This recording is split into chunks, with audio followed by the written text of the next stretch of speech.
How's it going, everyone? Welcome to another episode of No Excuses on VTWProductions.com and YouTube.com with your favorite shows. Or still.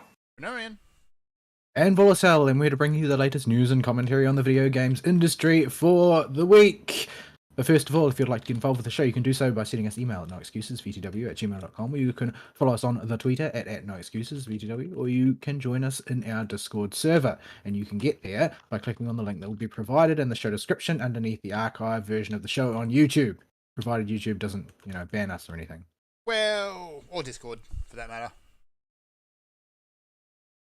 Yeah, lots of people could potentially be out for our heads. Yeah. I don't think they're out for our heads so much as they would be quite happy to nuke us if our paths should cross, but I don't see that happening. Hopefully. Incidentally, why is our email box full of sign-ups? I haven't used it for anything. Don't look at me. I haven't from now. I shouldn't. It's weird. Unless somebody Possibly we just have a normal alphanumeric email address, so sooner or later we're going to get landed on. Yeah. If anybody has filled it in anywhere, then it could potentially end up attracting these types of things. Just throw those in the bin, and whoever Philip is will not get their emails. Okay. Yeah, maybe we should change the password. Yeah, it's probably about time we change the password. We haven't done it in a while. Ever. Yeah. Like, ever. Yeah. I'll look into that. Just don't forget to tell us what it is. Anywho. Did you at least you also need to remember your password for your recovery email address that you don't ever use for anything anymore? Yep. Is it the Yahoo.com one? Yahoo one, Oh yeah. boy. So many people use Yahoo nowadays. Nobody uses Yahoo. I think I still got it. Let's see if does my password managers have it for me? Maybe. Please tell me you still Probably have it for me. Uh-oh. The most secure password is one that nobody knows. Okay, it was in there twice, but the second one was correct. Alright. Anyway, on the stream today, I'm going to be playing a bit of Mr. Prepper, which seems oddly appropriate. Given the state of the world right now. Yeah, and the world for the last couple of years, admittedly. So, I haven't actually played this game yet. I've just installed it. I've just fired it up for the first time. It is a game about, well, you're a prepper. You build yourself an underground bunker of ultimate doom, essentially. You start off simple, with just, a bomb shelter. And then ultimately you end up with rockets and things. I have no idea how silly this is going to get. I approve of all of this. People act like prepping is some sort of weird paranoid thing people do, but as far as I can tell, it's just the natural progression of a boy building a secret base. It is, ultimately.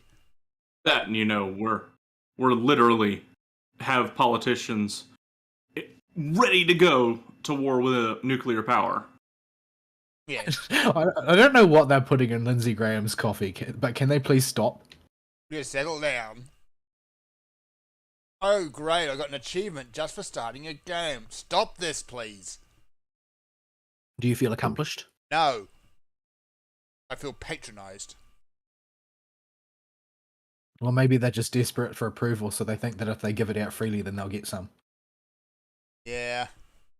There are a lot of people who think that that's how the world works. In terms of actual prepping, there's always a degree of good sense of just keep around, especially in areas prone to natural disasters, like, Eastern Australia.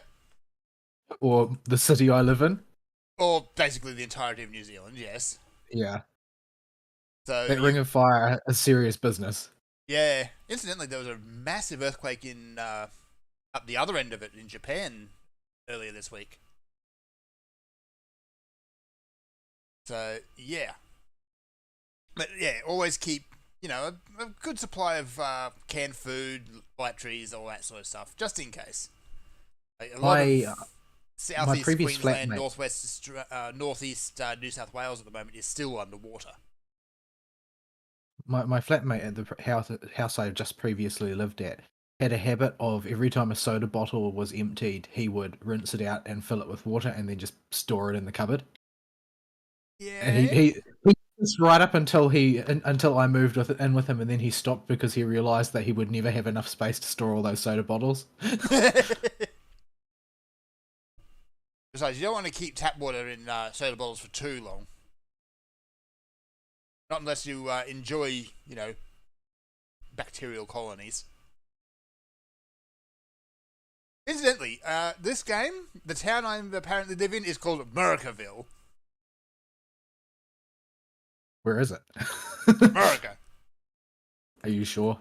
Yes, apparently, because there goes a blimp carrying a tree with El Presidente's face on it. What? I was going to say America's not traditionally thought of as being run by an El Presidente, but I guess that's not true anymore, is it? Well, this one definitely is. So, anyway, I'm just going to chip through this while we do the show. My week this week has been mostly Elden Ring. Last night was Drunk Cowboys because they're back again. You act like they ever go away, but it doesn't really feel like they do. They're kind of an annual batch, I guess. This year's batch seemed to be a bit better behaved, but let's face it, last year's batch, if they were any worse behaved, things would just be on fire permanently. So, yay. This is a tutorial. Let me show you around. Oh, thank you for telling me this is a... Anyway. Did you get an achievement? No, I didn't get an achievement. This was just a rather patronising cut. Please don't treat every gamer like they're idiots when you're making your thing. But you need to appeal to wide audiences. Yeah. Incidentally, I'll link it after the show in show chat, but I found a very excellent video discussing why all the people who say that games must have easy mode and that you'd lose nothing for putting easy mode in your games are absolutely wrong and idiots. Sense of challenge or accomplishment. Aside from that, it also undermines your narrative. So I'll link that later on. That'll be in the show description after the show. What am I supposed to be doing? I wasn't really paying attention. Damn. So yeah, Elden Ring and a good chunk of Risk of Rain this week as well. Do not play those games back to back, by the way. Because Elden Ring is very slow, very methodical. Risk of Rain is shooty shooty bang bang. You know? Yeah, you need a bit of cooldown time between the two. So, Elden Ring, I'm still chipping away at it. I haven't blasted through it because I frankly don't have time. But I'm making good progress. I'm outside the capital area now, and running into a couple of bosses up there that I just can't deal with right now. But also the critical path bosses I seem to be able to deal with just fine. But yeah, I've been having a lot of fun just going around and seeing what is in this world, getting thoroughly lost, getting eaten by things with worms for faces, and then, trying again. Yeah, that'd be how it worked. Yeah, incidentally, those worm for faces things are just awful. Actually, anything that uses the death effect is just awful. Yeah, it's don't go back and play Dark Souls 1 because you think the death effect is bad. It is a nerfed version of the cursed effect. I don't want to know. I don't think I want to know. That sounds awful. The cursed effect will also instantly kill you. Mm. And then the dumb thing will permanently, as a permanent debuff with no timer on it, reduce your HP by half. Oh joy.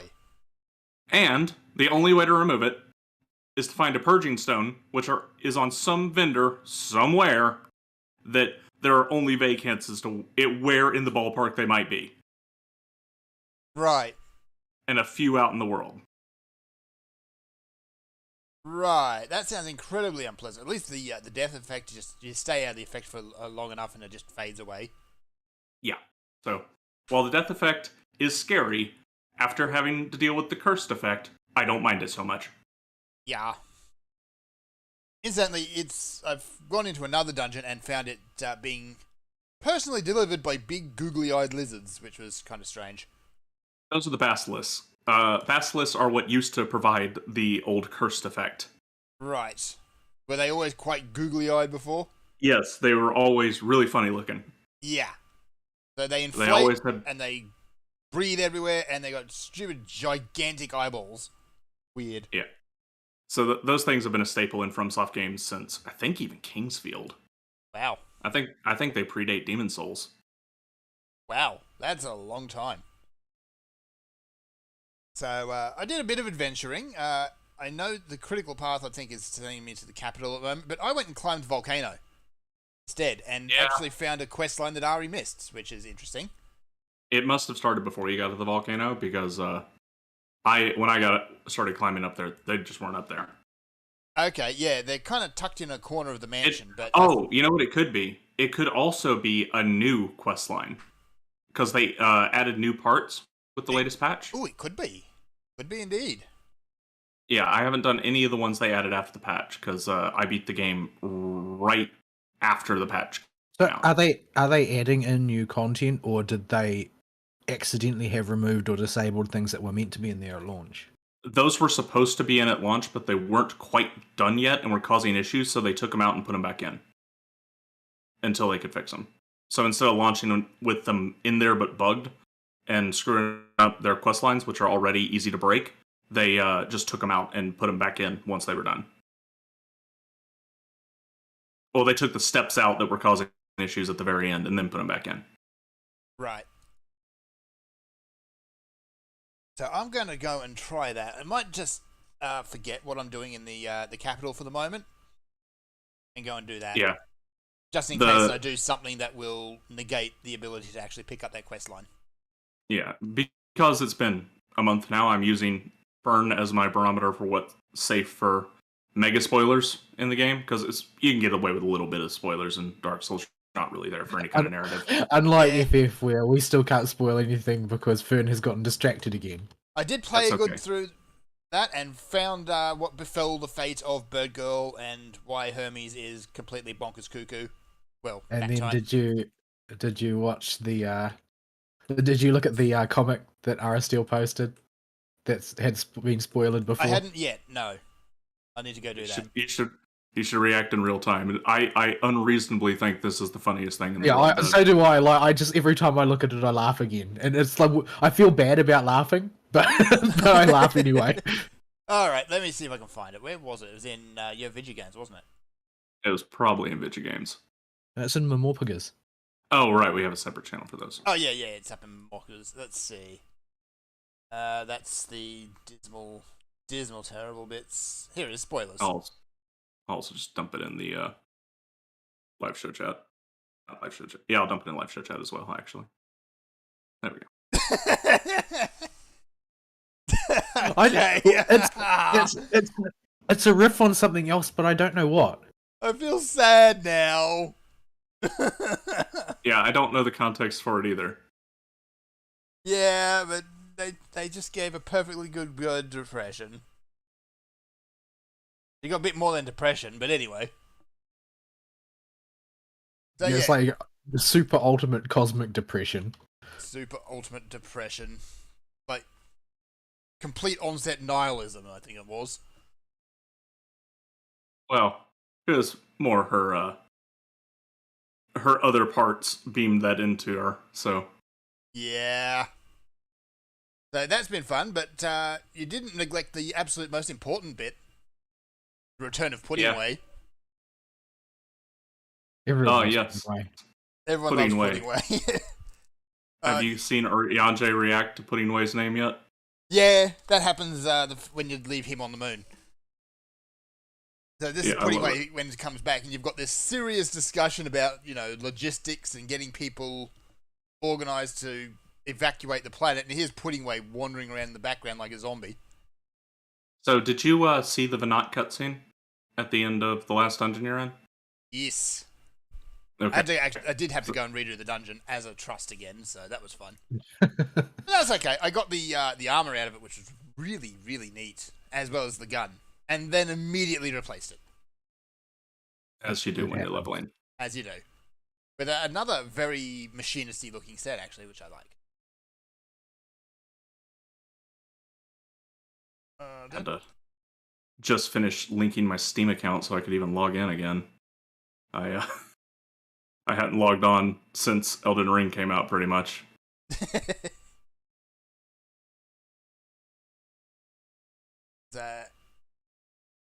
All right, so that's that. Without getting too big into it, it's like, all right, the fan is already covered in feces. How much more can we fling in there? It always gets worse. Yeah, It's going to continue getting worse right up until the last minute. yeah. Like everything at the moment in the game now, where I'm at, is like progress is being made. We've made some ground. We know what we're working towards now. I'm waiting for things to go horrible again. I mean, the finale is a big old fan service victory like you feel you've earned by that point. Yeah. I mean, that's not really a spoiler, is it, saying that you win in the end? I mean, it is ultimately a story of optimism, so yes. Well, you have to win in the end because it's an MMO and the game has to keep going. Yeah. So, still picking away at that, but yeah, I'm just waiting for the next shoe to drop, and I think that's going to involve Heidelin being, test your worth and all that stuff. So, Well, you'll see. You'll see when you get everything rolling. You got a bit, probably the slowest part of the MSQs coming up for this expansion, where you faff around in because basically you now know the reason behind everything, and you have absolutely no idea what to do about it. Yeah, it's all plot relevant faff at this point, but it's still faff. Yeah. It just it takes a little bit to get rolling. You got to go play with the Loporrits again. And they're funny and cute, but it's it does feel like it moves. When things should really be rolling, it just kind of pumps the brakes for about 3 hours. I thought that was apropos though. Like, I feel like that fit really well, because I think if they had a solution handy, it would have felt very unrealistic. Yeah. So ultimately, you do get put in the situation where, yes, now you know everything that's going to happen, and you know why, and you're completely boned because you've got no idea how to stop it. Yeah. So the part of the story I'm at is everyone's running around, like the Scions are all off actually contributing, and the Warrior of Light, because you're kind of smooth-brained, can't really do a whole lot. So you just faff around with the Loporrits instead. And then I pity anybody who hates the Loporrits, because it would have been very unpleasant for them. Yeah, there's I could see people mashing the start button in that one to skip them cutscenes. But then you get that really, actually, of all things, you finally get a bit of closure on Minbreda's story from, what was it, 2.2? Yeah, her parents show up. Yeah. Yeah, I felt that was quite an effective scene, and I do feel like that. Up until that point, it did feel a little bit like Moonbreeder's sort of been forgotten. Yeah. I mean, I knew that she hadn't, because they've never forgotten anything before. Yeah, so it was nice to bring that back around and kind of tie up that little bit of story. Yeah. Incidentally, she was Ibu's favorite character for the longest time, because back when we were in A Realm Reborn and we had the super flowery English on everybody, she was the one that talked the most normal. Yeah. Thankfully, they've stopped that for the most part. It's just Urianger who does it constantly. Oh, he's in Purple Prose mode all the time. Everybody else is just ye oldie fake English. Yeah, when he breaks that mode, which he has done maybe once, it's serious business. Or he's just stunned beyond belief. Yeah. So that's been a great time. And the other one I've been playing is, Risk of Rain 2. Been chipping away at that. They put out a expansion last week. The game proper just came out, didn't it? Well, not all that Hadn't long it ago, been yeah. hadn't it been in early access for like an appreciable fraction of eternity? Yes. So they've put it out properly now, and then in very quick order, they've just said, "Here's some more content," and it's quite a sizable chunk. It adds a whole bunch of new levels, it adds an entire new game mode, and 2 new survivors, and a whole pile of new items. So for people who want to be the snipery type character, you can play that, or if you want to be the screaming edgelord, you can also do that now. I think you got me that game for Christmas or I something. did. Gave it to you both because it was the only game I could find that would let me. Yeah. Thanks, Steam. You know, we would love to give you our money, Steam. Of all the everything, you, for the longest, have been the best at stuff. But this was a really dumb move. That was a dumb move. I'm not entirely sure it's a move that they could have done anything about, though. Yeah, They were under a lot of pressure to do it, but there has to be enough water under the bridge now that they can do some kind of review of the way it was implemented. It's been so long, and everybody is so unhappy with it if they've got any friends outside the country. Yeah. because remember back in VTW, we were still in VTW when it rolled out, and I used to play Santa Claus for everybody. Yeah, so I used to buy gifts to basically everybody on my friends list, even if I hadn't spoken to them in an appreciable fraction forever. Yeah, But now it's just way too much work, way too hard. Yeah. So, if basically it's all trial and error too. There's no indication, like if you click gift, it would be nice if you're going down the friends list and it says just cannot buy for this person. Even that would be an improvement. Instead, it locks you out of purchases completely. Yeah, but you've got to go through the purchase process before it'll actually tell you that. No, like I mean, like you keep trying. Oh yeah, if you do enough of them, yeah, it locks you out completely. Because that's a good way to make money, right? Yeah. Yeah, just prevent people from spending money. It's a genius idea. You two are the only international people I'll go out of my way for Christmas gifts for, because it's just too big a pain in the butt. Yeah. And even then it devolves into clicking down the gift list and just hoping something works. Yeah, I try to keep a reasonable spread of games of different prices and publishers on my wish list so that eventually one of them will work. Yeah, so it takes a lot of the thought out of the gifting process. Also, it leads to me doing the generic gift a lot that may not be on somebody's wish list. Yeah. Because if I know what game will send, I'm picking that one for everybody international. It also leads to things like Fern getting Hitoful boyfriend. I'm still not sure I can forgive you for that. Everyone says it's great. I haven't played it yet. It's just it's birds. It's birds. Yeah. I don't know. Maybe if I'm finding myself exceptionally bored one day, I'll play it. If you ever take up drinking again. Yes. So that's basically been my week. Is actually some good video games this week. Yeah, like if you haven't played it and you just want something mindless to go shooty bang bang with, I'd recommend Risk of Rain 2. It's great. I think it'll be a good co-op stream game for us to try out.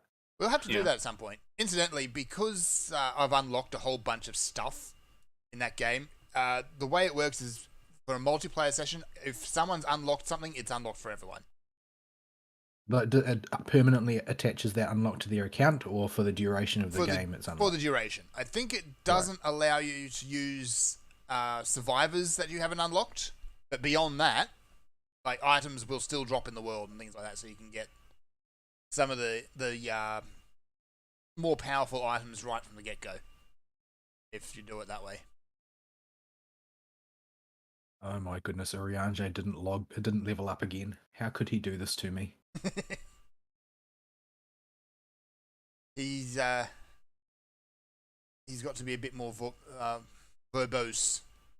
Yeah, I'm just trying to make a little bit of progress on my characters during the show by doing trusts, but Urianger is stubbornly stuck at level 82, and has been for the past I don't know how many trusts. Let's see, Fern. Go through your account real quick and see. Don't do that. You've done pretty good. You've done about 70 hours into Elden Ring over the last month. I'm still thoroughly enjoying it. That's the measure of virtue, is it? I mean, I expected him to quit before Margit. Rematch Margaret was just bollocks. Oh, holes in the floor. Yeah, you can be dodging in perfectly fine and then just fall in a hole and get smushed. Okay, so Elden Ring is very accommodating to new players for its first, about Yeah, the first 50% half. of the game. Yeah. And it lets you just, as soon as you see the attack animation, you can dodge. After this point, you need to be on the lookout for delays. The gloves come off. Yeah, they stop letting you get away with just react dodging. That's not going to work anymore. You have to know what the attack is and wait for it to start coming before you dodge now. My problem tends to be the opposite as a bad habit that I picked up playing Monster Hunter. It was that when I don't know what else to do, I just dodge. I'm not dodging anything in particular. This is, oh no, something bad is going to happen. I'll just dodge. So you're about to hit a bit of a difficulty bump there, and where you will have to account for dodges, and you'll have to account for delays. And then the last difficulty spike with dodging is going to come with the last few bosses, where it is mandatory to not only wait for the delay, but to dodge into the attack. Okay, I've already started to find a few bosses where you don't have to dodge into the attack, but if you do, you can. It makes it way easier. Yeah, you get a free shot at their butt. So Just play some Monhun. Like, that's the best way to deal with any large Elder Dragon, is to dodge into his attacks.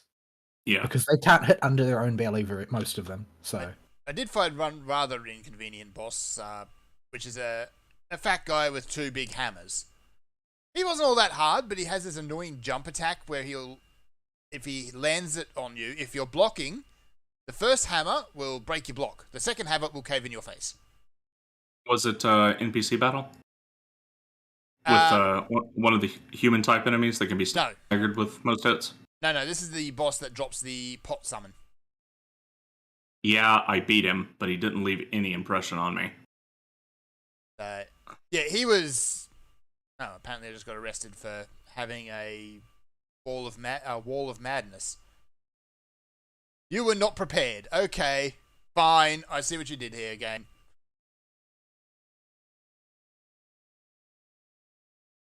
Yeah, you're doing pretty good. You're at the newbie's wall where it's get good time. It is time to get good, which means I need to start mashing my face. The Draconic Tree Sentinel, the Capital, and the last boss of the Capital are going to make you sit down and learn how to play a Souls game. You need to attach a motivational poster of Hornet to your wall. Yeah. Get good. Just mod in her voice clip every time you die. Yeah. Because these bosses are quite a step up from this point onwards. You can still go back and do some bosses that are appropriate, but I could think of at least 4 or 5 that I'll talk about in my week that require practice even for veterans if you're level appropriate and you don't use summons. Summons will help you a bit, but I don't think they'll carry you all the way through these. I'm starting to hit a point where the actual usefulness of the summons is fading off. Like, you can. I thought that some of them just stay broken the entire time. Some of them they? do, but the big most broken one just got a nerf in the last patch. Because I'm 110% convinced that I get YouTube recommendations based on what we talk about on Discord, because I don't have any reason to search for Elden Ring stuff, but I get Elden Ring stuff in my Oh yeah, you're going to get. You're going my to YouTube. get that. But there's lots of videos of people saying this is totally busted. You can solo boss X, Y, and Z using just this. This summon. The that's Mimic. all. Like those are all over the place. Yeah, the Mimic tier was busted, but I'll talk about this a bit more later, but I don't get why people are crying so much because its utility wasn't in its damage. That was nice, but that was like a bonus. Its utility is in its health. The thing doesn't die. Yeah. That's a tank. Yeah, and it can draw aggro away from you. That's the real advantage summons give you. I don't really care what their damage is. It's free time on target, is what you're saying. Yeah. Yeah, and time you don't have to spend processing, dodging any of the attacks of the boss. Yeah, Skellies are kind of the same, because if they get knocked down, they just get back up again. Unless they happen to get clipped. Yeah, unless they get another smack. Which some bosses will just never land that second smack. Yeah, it needs to be an attack that clips the ground. Yeah. So yeah, it's I think summons trivialize the game, and so before the halfway point, I instituted the rule no summons. Yeah, I think I would be disinclined to use them myself, which is something that I do in a lot of games. I avoid pet classes in most games because when they come out, they're usually overpowered.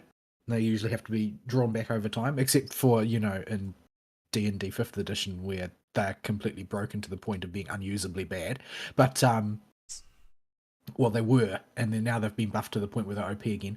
Yeah, it's, I'm not a diehard for challenge, but I tend to avoid things that feel uncomfortably like I'm breaking the game somehow. Yeah, it's a difference. Like even for me, even in some games, like even stealth by itself feels like it's verging on that, because there are some games where taking the stealthy approach appears overpowered. Yeah, It's a little bit too strong because you're untouchable. But, in the Elden Ring especially, it's a totally different gameplay experience going mano a mano with the boss and using summons that can occasionally take aggro from you. The difference in difficulty is astronomical. Yeah. You are playing a totally different game if you use summons almost. Yeah, I expect you could probably build around them if you really want to play a summoner type build, but... Well, it doesn't matter because there's just some summons that are busted. Some summons are just absolutely busted, yeah. Any of the legendary ones have so much health they can tank for you for half the boss fight at minimum. And then you have ones like Mimic Tear that used to do insane damage on top of that and have the biggest health pool of all the summons. And then you had like the Assassin legendary summon, the Black Knife guy. He does the Black Flame debuff that does percentage dot damage. Yeah. Nobody makes abilities in their games that do percentage dot damage. That one does. I mean, there's a boss later that uses on you, and it's horrifying. Oh, well, I mean, it's different when you're giving NPCs those abilities because it means that they can scale as a challenge, but you don't give them to the player for a reason. Because that's always going to be applicable. There's never going to be a situation you don't want to use it. And at that point, you're taking away from player choice by including power like that. Mm-hmm. Yeah. And so they've been addressing a lot of these with the latest patch I'll talk about later. But yeah, I think it is more fun to sit down and properly learn the fights, but you are going to take longer. Yeah. I'm going to say for anyone who's never tried or been put off from a Souls game before, try this one. I don't begrudge people. I don't begrudge people for using them, especially if they're brand new. But those same people need to understand you're playing a different video game when it comes to the bosses. Yeah. Yeah, the main thing that is keeping me away from playing it is that I feel like it's a time investment that I don't really have the time to do right now. Yeah, it is a time investment. Definitely a time investment. Like, I'm 70 hours in and I've still got a good solid chunk of game to go. Yeah, you still got at least a third of the game. Yeah. That's assuming I don't decide to go get lost in the weeds somewhere again. Yeah, have you finished the volcano area? I climbed up to the top and then got told to piss off. Yeah, keep going. There's a whole volcano legacy dungeon with a lord boss that way. I did find the wheel. The wheel?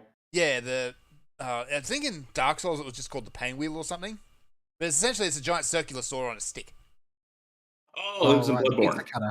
Yeah, the pizza cutter from Bloodborne. Yeah, that thing. Yeah, that thing's fun. Yeah. I need to get more strength up so I can actually use that thing, but for now I'm using a spear that causes madness. If you've been working on Ronnie's questline, you'll get a lot of larval tears exploring the Eternal Cities. Yep. All 3 of them. And you can take those and go respec whenever you want. So. Yeah, so I can just rejigger and become a different class build if I want. Well, and for you especially, because you're new, it probably is a good time for you to go look at respecing, because you probably made a lot of mistakes in your build. Probably.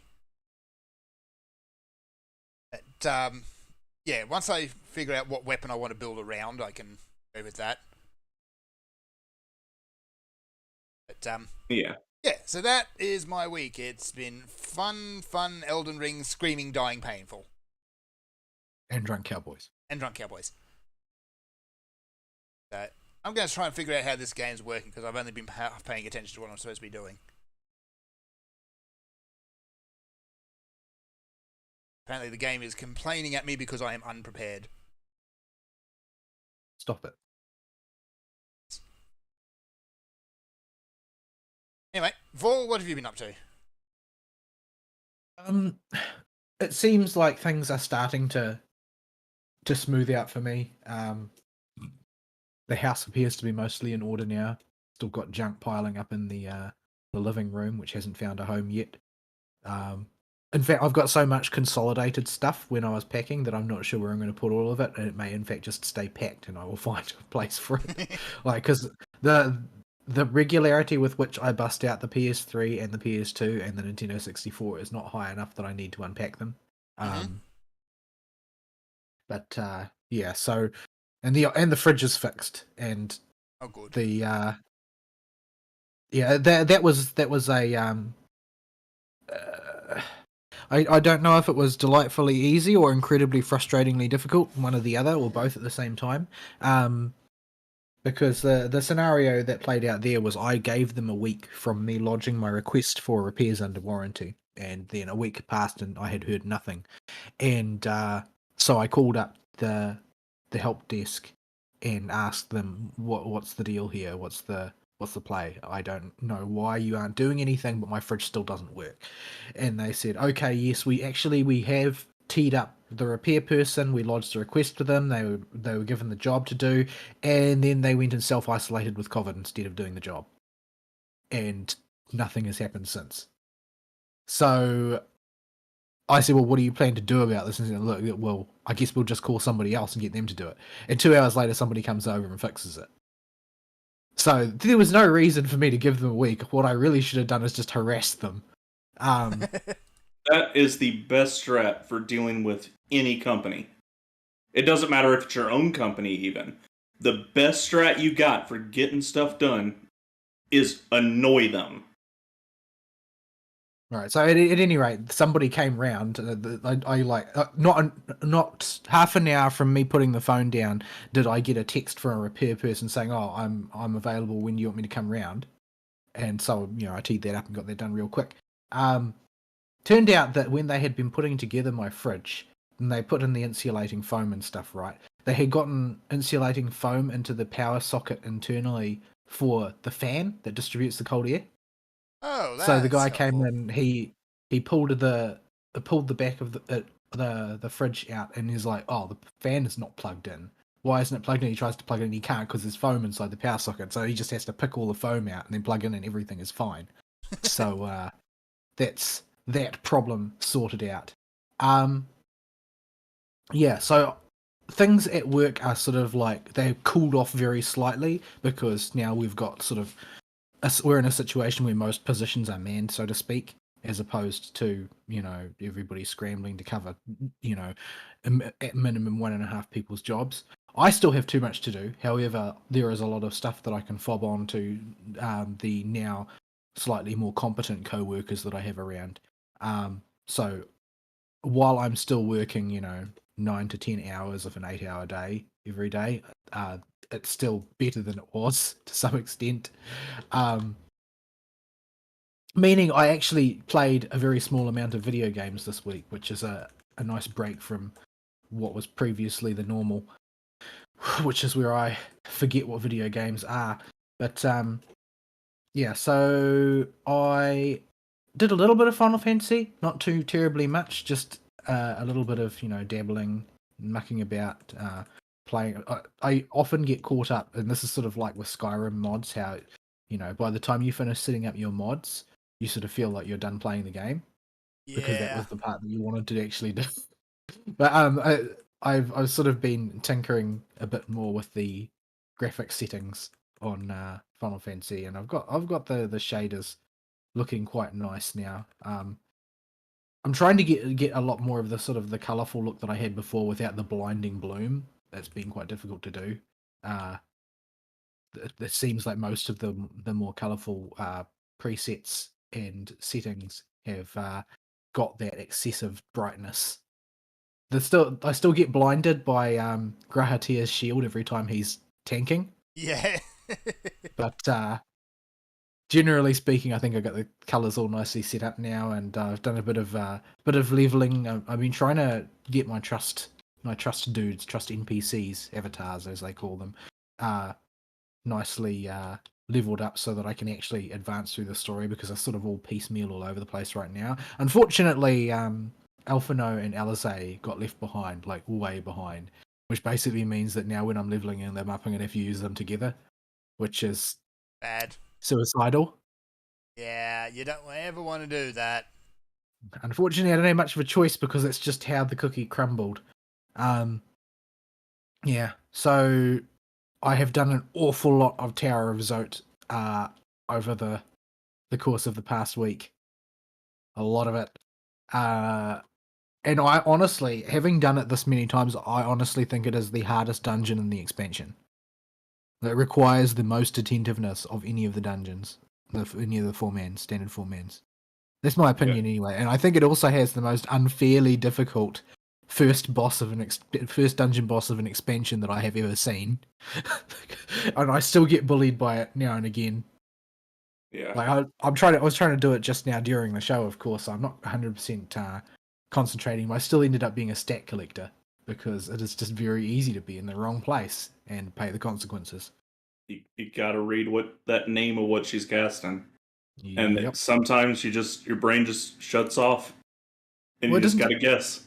It doesn't take very long, and then you'll see that orb emerge from the boss, and like, oh no, what's it going to do? And then you'll see what the next one's going to be, and you'll go, but what was the first one? Yeah, that happens to me on the regular as well. But yeah, the dungeons are just fun to do generally, so I don't resent the process at all. I just think that for a first boss, that was kind of a punch to the nads. But yeah. Also, I have found the parallel to not leaving my tanking stance on is that every time I start a dungeon, I forget to use closed position on Dancer. So I can't seem to remember it ever. Yep.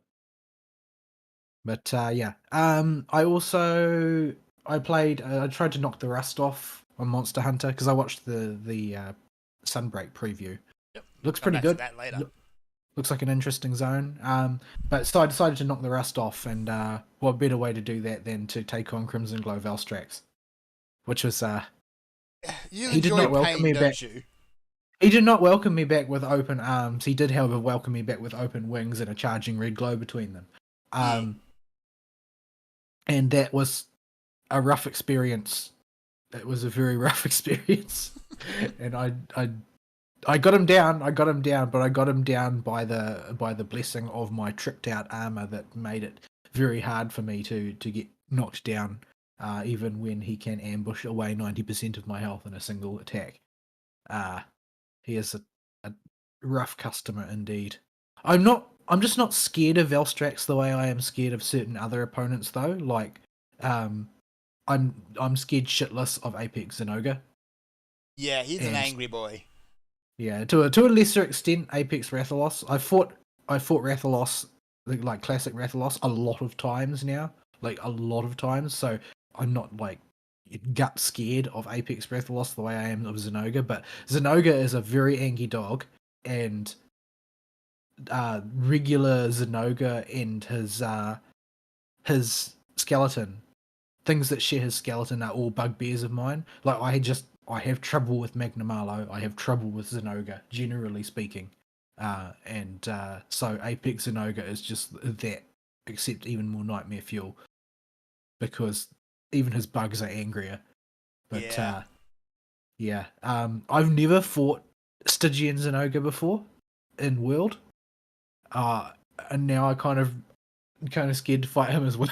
But the thing is, the reason I never fought him in World is because I have no idea how you fight him in World. Like, I don't know how you make that happen at all.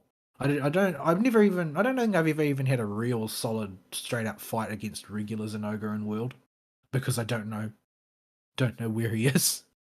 And that's sort of part of why I stopped playing World to begin with, is that I just didn't understand how to operate the game anymore. It got too complicated. Hmm? Like as much as I don't like the Rampage feature, I think that I dislike the Guiding Lands even more because I don't understand him at all. Yeah, and that's after they they tidied it up. Yeah. Not to mention the load times. Oh, the load Yeah, times the were load times are a real deal breaker. I don't know if they do another, a mainline title like World on a console.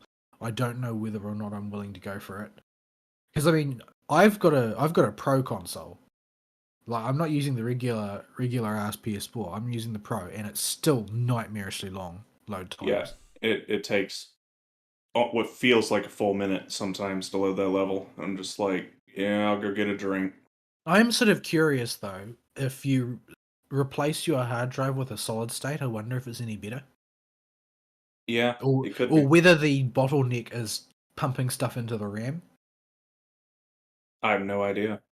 I know the PC has much better load times. Oh yeah, But, it does. There are so many different factors in play in a PC, so many things that Yeah, you can vary at so once. It's sort of hard to tell which one is responsible. yeah, so I have no idea. Yeah, there's just so many variables. Yeah, but Rise, despite its manifold failings as a Monster Hunter game compared to World, because I do feel it's straight up worse in most respects, it doesn't have that load time issue. So it's easy for me to just press the button and play it. Yeah. But, It's got a few issues. I still enjoy Rise. It's just Yeah, there are things about it that I don't like. Mainly the level design is the thing that I think is the most disappointing. I know Yeah. that people who have been playing Monster Hunter for a long time won't be bothered by it because it's classic. But the genius of World's stages is just so sublime compared to what you see in Rise. Like it's a paradigm shift away from it in terms of sheer quality and just design genius. The way they've assembled those stages is Yeah. so much better. With Rise particularly, the swamp map is actually based on a old map. It's the swamp area from Tri, where you found Gobel. Yeah, but I think that it's disappointing and it's not quite what it could be. There are things that I'm sort of afraid of doing without though. Like I don't know how I would adapt to the much more limited move set of Greatsword and World compared to Rise. Yeah, going back and trying that would be interesting. Because the Greatsword has been like all of the really rough parts of Greatsword have been smoothed over, which I'm sure that might offend a few Greatsword purists. But you are so much more maneuverable, like it's like night and day. It's like half your moveset will feel like it's missing if you go back to World because the wire bugs completely transform the way the Greatsword feels, and I can't remember what they're called, those extra moves that you can slot. Yeah. Yeah. At any rate, there are like two clear winners at present. I don't know what they'll do in Sunbreak, but at present there are two clear winners in Rise that they revolutionize the way Greatsword plays. One of them is a standard same horizontal plane wirebug movement, except that it also shields your sword and gives you a 10% damage buff. Sheathes your sword and gives you a 10% damage buff. Mm-hmm. An all-in-one movement. So you can move away from the boss, buff yourself, and be ready to run in one single movement. Which is just that is, if anybody who plays Greatsword, that's just a gift from the gods as far as maneuverability is concerned. And the other clear winner is basically an engagement move, which is the reverse of that, where you can go you can dash towards the boss and go straight into a charging strike immediately, which will do mounting damage. Yep. So that extra movement, plus the fact that the slottable move that most people use is it's much weaker than your classic true strike, but you choose the direction that you strike on the last blow with the stick just before it lands, and you get a ridiculous amount of super armor when you go into the charge. So that last hit that always bonks you out of your true charged strike just doesn't do anything except chunk your health now. So if you're ready and braced to take that health damage, you will land that final blow because you can steer it and you are not going to get knocked out of your charge most of the time. So yeah, it's just like taking away all of those things would just be an act of cruelty. So I'm sort of scared to move on from Rise in a way, but yeah, I'm very interested to see what Sunbreak will bring instead, and I'm looking forward to trying to hone my skills. And you know, I enjoy playing the greatsword so much. Like I find it so satisfying to play that I hardly play other weapons, but I know that I really should. So I'll probably try and pick something else up and learn it as well. I used to be quite good with the bow in World, but the bow is radically different in Rise. Like they've changed an awful lot of things about it, and honestly, I'm not even sure how it works anymore. So I'll probably have to you know, relearn it from scratch, fighting, you know, great Izuchis and things. But yeah, haven't really watched any anime over the past week. But the season will be coming to an end soon if it hasn't already. There's usually a season changeover around Easter time because I know that every year when I was doing the anime review, one of them would fall at a time where I had to be stone cold sober the entire time, which was that was rough. Some of the stuff that I've reviewed in the past is not great. But yeah, I don't know if I'll ever get back to doing the anime review show because I think that it may have left a few too many psychological scars on me at this point. Not to mention the sheer amount of time it takes to watch every show that comes out in a season, or very nearly. Especially considering how samey they get. Like, if you've watched one isekai, you've watched about 95% of them at this point. Yeah. Yeah, I can think of about 3 that Yeah, break the mold enough to be worth watching. We're moving out of the isekai phase into the isekai subversion and inversion phase. For instance, like I haven't watched it, but I don't even know if it started yet. But I hear that there's an anime that's either out or coming out, presumably based on a light novel, which is entirely about a lady knight whose job is to kill isekai people because they just come into the world and cause so many problems. This sounds like a job we can all get behind. Yeah. Anyway, I don't think I've got much else to talk about because it was a low-key week, but I'm sort of like gradually decompressing. I still want to take a freaking holiday, but it's becoming very hard to actually get any. Yeah. Because there always seems to be some excuse why, and now I've got a whole bunch of stuff that I've got to do that's been backlogged due to various reasons and being busy with other things. But now at least I have other people that I can train to pick up some of the slack. The problem is finding the time to do training. And when you get home, you don't have to wait on other people now. That's true, and in fact, that I find myself acting in inefficient ways with my free time at home, and then realizing that sort of like they're hang-ups from the way I was having to behave previously because other people were always in the way. Mm-hmm. Like waiting till late to cook dinner, waiting till late to take a shower, waiting for this, waiting for that. Even like chores that I can't do because somebody's in the way, I can just take care of them up front now. Like I used to end up having to backlog, say, laundry until I could get access to the washing machine. But now when I need to do it, I can just do it, weather permitting, of course. Well, yeah. And so I don't have as many sort of chores hanging over me as I used to. I don't think I've ever had such clean carpets before, because now I can just vacuum every time I feel it's necessary. I'm not going to wake anybody up. I'm not going to go to use the vacuum cleaner and find out that somebody has left it unplugged and now there's no charge left. or anything like that. I can just do the things that need doing. Living by myself is great. The problem is the cost. And Yeah, the cost is the bit. my quality of life is going to take a hit. There's no way out of it in terms of like the things that I can afford to do, the liberties I can afford to take, the shortcuts that I can use money to power through and that sort of thing. Those are going to erode away because of just the sheer cost of living and what petrol prices have done lately. Like my petrol bill has doubled since I bought a car 2 years ago. Oh yeah, Oh, I'd be happy if it just doubled. yeah. Petrol prices right now are ridiculous. Well, the reason why yours haven't just doubled, Aristeel, is that your petrol costs like a third of what mine does. Yeah, or did. No, it still does. It does.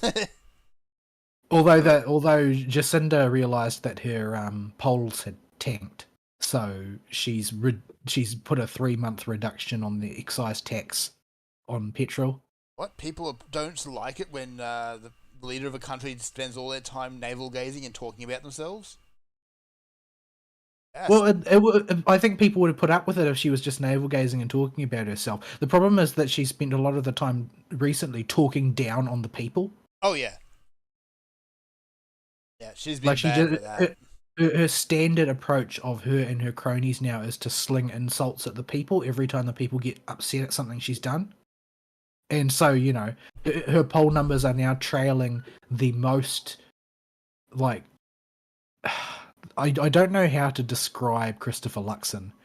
The fact that within a week he had attained the nickname Christopher Cuxon should probably tell you all that you need to know, because he may as well have been kissing Jacinda's feet for the entirety of the latter end of the COVID hysteria. But now that Ukraine has come along to distract everybody from COVID, he's decided that now's his time to strike, and he's sticking the knife in Jacinda every chance that he gets.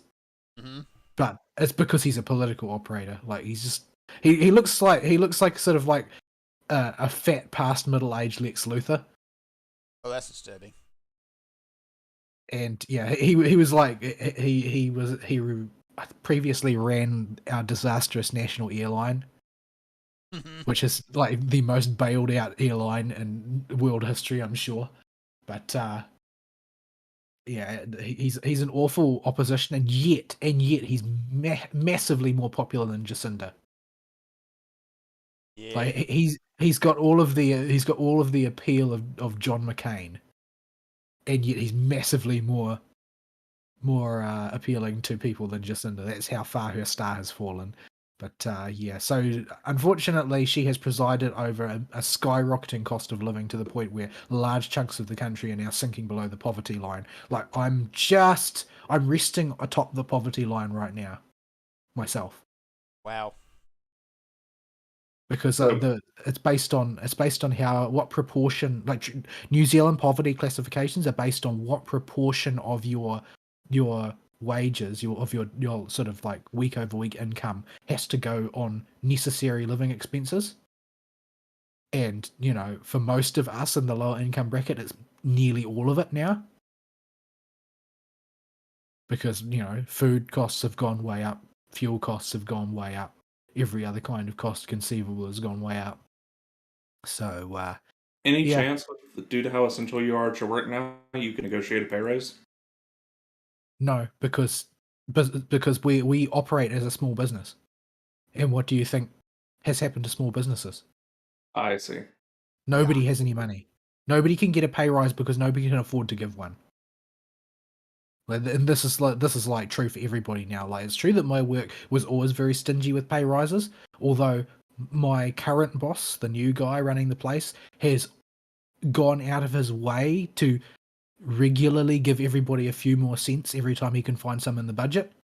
But well, partly because he's observed that under previous management everybody was so unhappy they would leave at the drop of a hat because everybody was offering more money. But yeah, at this point the small businesses everywhere are just so far underwater that nobody's giving out pay rises. That's part of why the cost of living is so oppressive right now, is because inflation has marched on regardless of the fact that nobody can afford to give pay rises. Yeah. and our inflation is not American inflation. We are merely at 6% and change, as opposed to 7% and change. So, yeah, and our cost of living was high to begin with. So it's rough. It's rough, but being able to live by myself has been a solace because it's just more comfortable. Just more What comfortable, generally speaking. what's the approximate multiplier on your cost of living compared to before you were living alone? Roughly double. Okay. Roughly double. So I still have a small amount of discretionary income. I'm not actually underwater as far as poverty line is concerned. I'm You're still in the black. Yeah, I'm still in the black. Well, don't count the student loan. Don't get a student loan, people. Don't get college education. It's not worth it unless somebody has already promised you a job for doing it. That's going to In follow you fact- around for the rest of your life. Yeah. Even then, go to trade school. Go just start working and apprentice or pseudo apprentice under somebody. At least Well, in Australia, if you join the military, the military will pay for you to get a college degree if you want one. I would wait a few years on that because our political class seems to be ready to send you out somewhere that's not going to be very fun. I hope you've got a fondness for Eastern Europe. I hear the architecture's quite nice there. Well, or it was. What's left of it, you can maybe piece together the image in your mind from the rubble. Oh dear. Anywho, then we should probably line up for a break. Yeah, I'll be going a little bit on Elden Ring with my week, so we'll take a break now. All right, let's do Here's that. some music, folks. We'll be right back.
And we're back.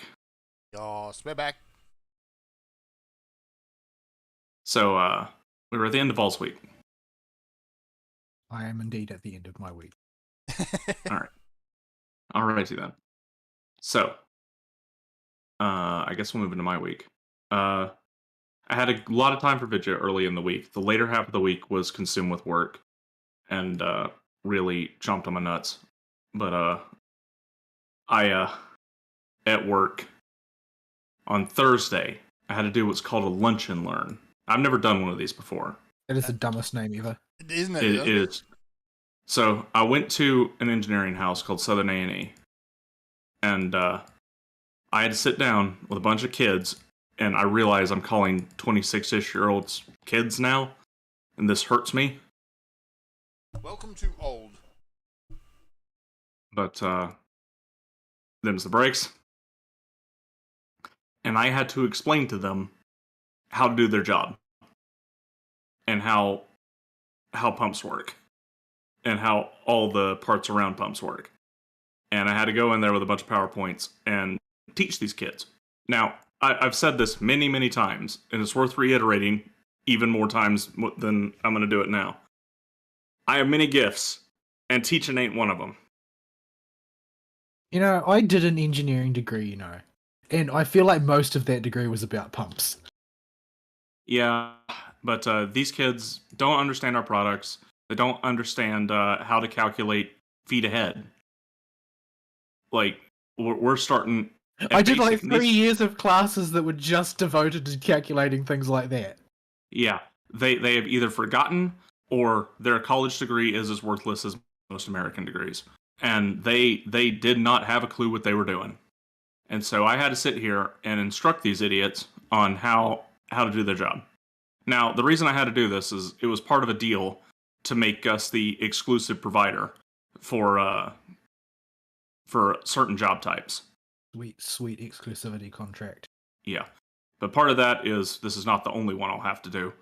But I'll have to go in and teach them about our products and how pumps work and how to install them and what we need from them and what they need to calculate and how they need to draw it up. Now, I only know one of those things. So everything else I'm learning as I go in there or right before I go in there, a night or two before, and then dragging that in. Welcome to being a teacher. This is how I got through my stint as a teacher. Like I taught genomics. I am no genius at genomics. My specialty is classical microbiology, done it in the traditional way using buckets. And genomics is swanky and fashionable, and I don't understand much about it. But I taught it, but boy did I have to cram the night before each lesson. Yeah, I do not have a hint of engineering education, but I'm having to figure out how it works real fast to teach a bunch of idiots who know even less than I do. And these people are supposed to have degrees in this stuff, but they've been hired by an engineering firm without knowing anything. So, okay, and I have to feed them. I would be getting paid a lot more if I was able to get hired without knowing anything. So, I gotta show up and teach these kids, and I am an awful teacher. Like, every item is a type of dog. Like, I use nicknames for everything because it's how I classify stuff in my head. How do you call everything as a dog a classification system? I mean, it just works. But they're all dogs. They all come into the category of dog. If it's close enough, it counts. A cob count. Anyway. So, the other problem is I just don't have a method for learning stuff that I can translate to people as a teaching tool very well. Because my method of learning stuff is shut up and do it until you do it right. And I don't have a real way to do that here. And I just don't know how to properly teach. Because remember, for those of you that don't know the story, I skipped 120 days of my senior year in high school, and I went to college, but I got a computer science degree where I didn't really have to pay attention because I already knew everything. So, teaching or emulating teachers is not something that's in my list of options, because I never thought I would have to be teaching. So I'm having to figure this out on the fly. And what I can do, though, is answer questions. And I seem to be pretty good at that. And that's about the only part of this whole thing that's good. So are you at least being asked intelligent ones? At least ones that are pertinent to what I'm talking about. They baffle me how these kids don't know them yet. Like, how do you calculate feet ahead? But, there's something I can give an answer to. I may have to. One thing you do notice is that there's a lot of people who are good students and who will definitely get their degrees, probably with honors. They can't quite bridge the gap between the book learning and the real world, even if the language used to talk about them is identical. Yeah. And so in my presentations, I made a big point, because I just pulled the agent training manuals from WoW and Top's websites, basically, and cut off anything that said agent training or listed a price or talked about pricing, and have just strung those together as a series of PowerPoints to show these kids over the multiple lessons I'm going to do. And what I'll do is whenever I get to something, I will explain, this is an option, you can do this, but in the real world, here's what you want to do in this scenario. Like, the state says you need a 50 horsepower pump at the bottom of that elevator pit. Or not horsepower, 50 GPM pump at the bottom of that elevator pit anytime there's an elevator. But that thing is literally never going to turn on. And if it does turn on, you've got a much bigger problem than a little bit of water in the elevator shaft. As long as we did learn that at university as well. However, that particular unit was called engineering heuristics, and it lasted for 2 lessons out of my entire degree, where they teach about what you've got to actually do in the real world. Yeah, so I'm like, so what you're actually going to do is you're going to buy a cheap oil minder system, and you're just going to buy a prepackaged deal and just screw it into the concrete. And this blew the minds of these kids like this was some new revelation. Like, yeah, oh boy, you kids really don't have any real world experience, do you? Oh boy. Now you know why that guy was asking you about bolting a base into the ground. Yeah. So that one was funny. That was a customer, not an engineer, but still. How do I install basin? You stake it in the ground, you put gravel around it so it don't shake around. But I need to bolt it to something, don't I? No. Why would you bolt a basin? Well, if it's above grade. If it's just, what the F, guys? So yeah, that's one thing I had to do this week. And that will be continuing a few times. I don't have set schedules for the next 2, but they will be happening eventually. And at least half of the 10 or 12 kids that were in there were paying attention. And you don't want to do this too well, though, because then they'll ask you to come back all the time. Yeah, I don't want to do that. I'm doing an awful job explaining the product, and I'll just often get my little laser pointer and point it. You're making a mistake here. You think that you're doing an awful job, and you're also measuring it against your standards of what you would consider to be sufficient. However, the normal guy who probably would be expected to do this probably has roughly the same level of understanding as the kids he's teaching. Yeah. Like if you do this too well, you're going to get called up again next month saying, "Hey, we've got some new guys, and we need you to do your course again." Yeah, I'll if they start doing this, I will be weaseling more exclusivity deals out of them. And Southern A&E will be buying from me exclusively for everything by the end of it. Because I agreed to 3 classes. So, yeah, a lot of times it'll be just me pointing the laser pointer at the screen and not knowing what the part of the pump's actually called. And it's really embarrassing when one of the kids knows it. And because I'll say, this thingamadoodle, and circle it with the laser pointer. I love those technical terms. Yeah. And I'll use a whole lot of whatchamajig thingamadoodles all over the place in these presentations. Yeah, I've got a colleague who refers to everything as a thingy. And whenever I'm having a conversation on a technical matter with her, I have to keep stopping her and asking her, which thingy do you mean this time? Yeah, I'm really bad when it comes to part names. The only thing I'm specific about is job and model names when it comes to the products I sell. And the opossum drives me nuts because he doesn't say job names right. He will post facto replace whatever the job name actually is with something else in his head and ask me about a job that doesn't exist, or he will ask me about information on, quote, that job, unquote. There may not be a with the thing that we were working on last week.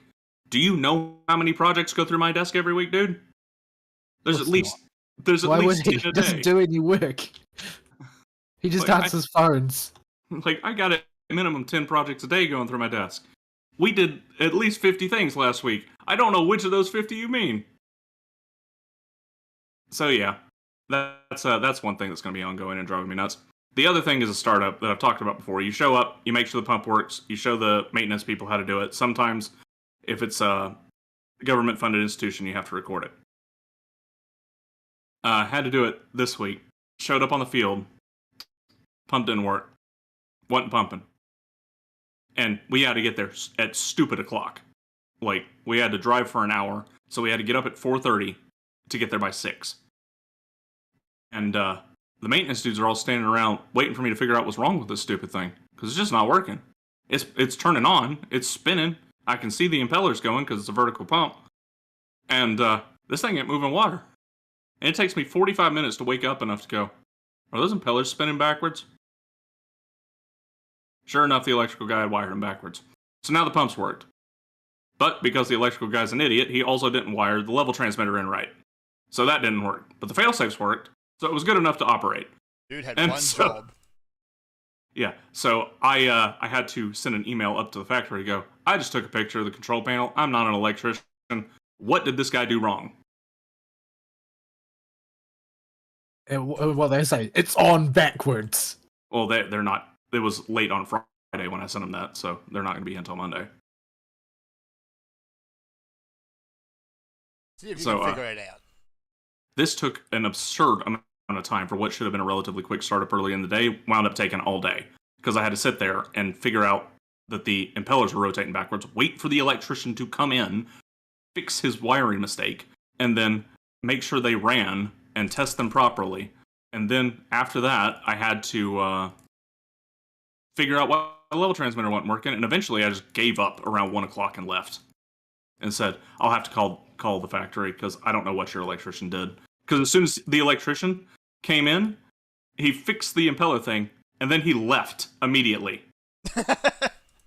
Just pieced out, got in his car and drove away. Really? In my experience, electricians will loiter around making phone calls and all kinds of crap so they can run up their billable hours. Oh yeah. Electricians don't turn up in the first place. This one's contracted with one of the people that's installing crap. So he's on salary, I presume. And he just drove out of there. Peace. Yeah. It's Emory. Time to go home. Yeah. It was Emory University, and the contractor I was working with couldn't get a hold of him and couldn't get a hold of their bosses. So we were stuck. And it's like, I'll just email the factory, see what he did wrong, email you the fix, and if it works, I'll just sign the paperwork and scan it and send it to you. So I was tired of sitting there in a hole that's not tall enough for me to stand up in, working on these things. And I'd been down there for like 6 hours. So that was fun. So that ate up most of Thursday and Friday. The rest of my week, the first half of my week, was spent playing, finishing up Elden Ring. So I finished it. 100% got all the Chivos. And as much in-game completion as is reasonable without abusing an interactive map. Or some kind of walkthrough or something. So I'm not going to go recomb the entirety of that giant-ass map to see if I missed some little catacomb off in the middle of nowhere to go one-shot a boss. Made me think of the Spaceballs comb the desert scene. Yeah. Yeah. I love that. So I could do that and probably find I missed a catacomb or something, but it's not worth it. I probably fought the boss as a regular enemy somewhere later down the line. And I got all the Chivos, and that's all that matters. I did save reload to get all the ending Chivos, because that game is too big and too long for me to justify doing back-to-back playthroughs. Like, that just ain't happening. So yeah. I just made a copy of my save files right when I got to what was I looked up the point of no return beforehand for the endings, made a save there, and backed up my save there for the Frenzied Flame ending, and backed up my save again before the final boss so I could choose to just get the regular ending, because getting the Frenzied Flame ending locks you out of all the other endings. So I just reloaded my save and beat up the final boss 3 times. After the first time, I had him on lock, and he was pretty easy. So, wasn't that big a deal. And that was Elden Ring done. And it was... Oh, I'll go over the overall experience first and talk about specifics after. It was a very good and fun video game. I thoroughly enjoyed my time with it. I have a lot of good stuff to say about the later parts of the game. I feel the first half of the game, the bosses, for veterans of this type of game, are going to feel it's a little slow. And certain aspects that break the game really started to become apparent at the halfway point, like I mentioned earlier, a bit before then. And I started imposing restrictions on myself to keep it from getting stale. And thankfully, all the bosses were designed so they were beatable without the use of the more exploitable mechanics like summons. So, where did I leave off last week talking about bosses? I think I was at the end of the capital last week. No, I was in the snowfield, so I'd finished the capital. So, specific bosses and dungeons of note. Let me pull up the locations list, that'll help. World, locations, show me the map too. Actually, don't show me that map. Don't show me the Fix Your Life map. Stop it. It's trying to load the Fix Your Life map, and that thing is a memory hog that takes forever to load. Yeah, show me the Map Genie map, please. There we go. And hide everything just so I can see the areas better. Okay. So, full breakdown of everything. Limgrave and Weeping Peninsula are basically one zone, and if you treat it like that, there are effectively 5 zones in the game. So, these zones are massive, and about half the size of a AAA open world game to begin with. So, Weeping Peninsula and Limgrave, all the stuff there is very basic and teaches you how the game works. Lots of stuff to do there, lots of little dungeons all over the place, and nothing there is too hard. Most of the zone itself is getting a feel for how Elden Ring works, and it's good for that. Going back through it, everything is obviously trivial because you're overleveled, but also the stuff isn't very complicated in Limgrave or the Weeping Peninsula. So it's going to be a quick zip through on New Game Pluses if I go back, I think. Or new characters. I haven't decided if I'm going to continue with my current character and keep increasing the New Game Plus level to up the challenge, or to just make new characters. So right. That's still up in the air. Stormveil Castle. This is a very good first, what they call them legacy dungeons. And that's a good enough name for them, because they feel like a Dark Souls or a Sekiro or a Bloodborne level, where it's very big, with bosses interspersed throughout them, and with a lot of very carefully placed interconnecting maps, or layouts on their map, and shortcuts all over the place to make traversal easier, that loop back around to previous sites of grace that you can rest it again. And Stormveil is a very good first introduction for this. It's very open, I've noticed. There's a lot of ways you can tackle Stormveil Castle. In fact, you can just skip it if you want. If you head around the underneath the big bridge right next to it and hug the wall of the castle, there's a clearly developer-intended path for you to take with enemies along the way that are fairly basic, that you can follow all the way to a site of grace behind the castle and skip the castle if you want. I don't recommend you do this, because if you can't beat Stormveil, you're not ready for anything in Lunaria, but or Liurnia, is that what it is? I think it's Liurnia. Like that, yeah. But yeah, first boss of the game that's mandatory. Margit or whatever his name is. Yep. He's quite the introductory boss for a first mandatory boss. Most mandatory bosses in the FromSoft games are fairly simple and can be beaten, within a few attempts.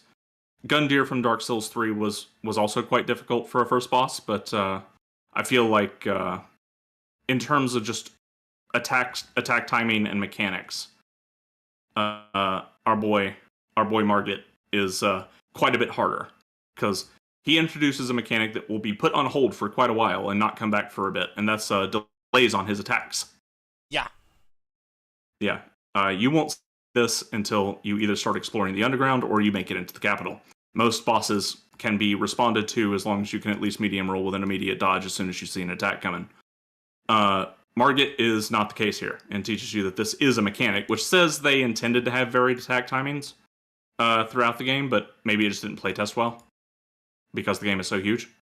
Yeah. And because whenever there is delays on attack timings, the boss changes from react to it doing something, and you can probably one-shot it, to stop and carefully watch it and learn what you need to do. And this slows down a lot. And when the game is already giant, having to do that for every boss along the way would have been the biggest pain in the butt. So, just because of the raw number of bosses, I can see why they did that. And they pushed the varied attack timings to the later end of the game, where people are now committed and want to keep playing and see the bosses. So, he is quite tough for a first boss.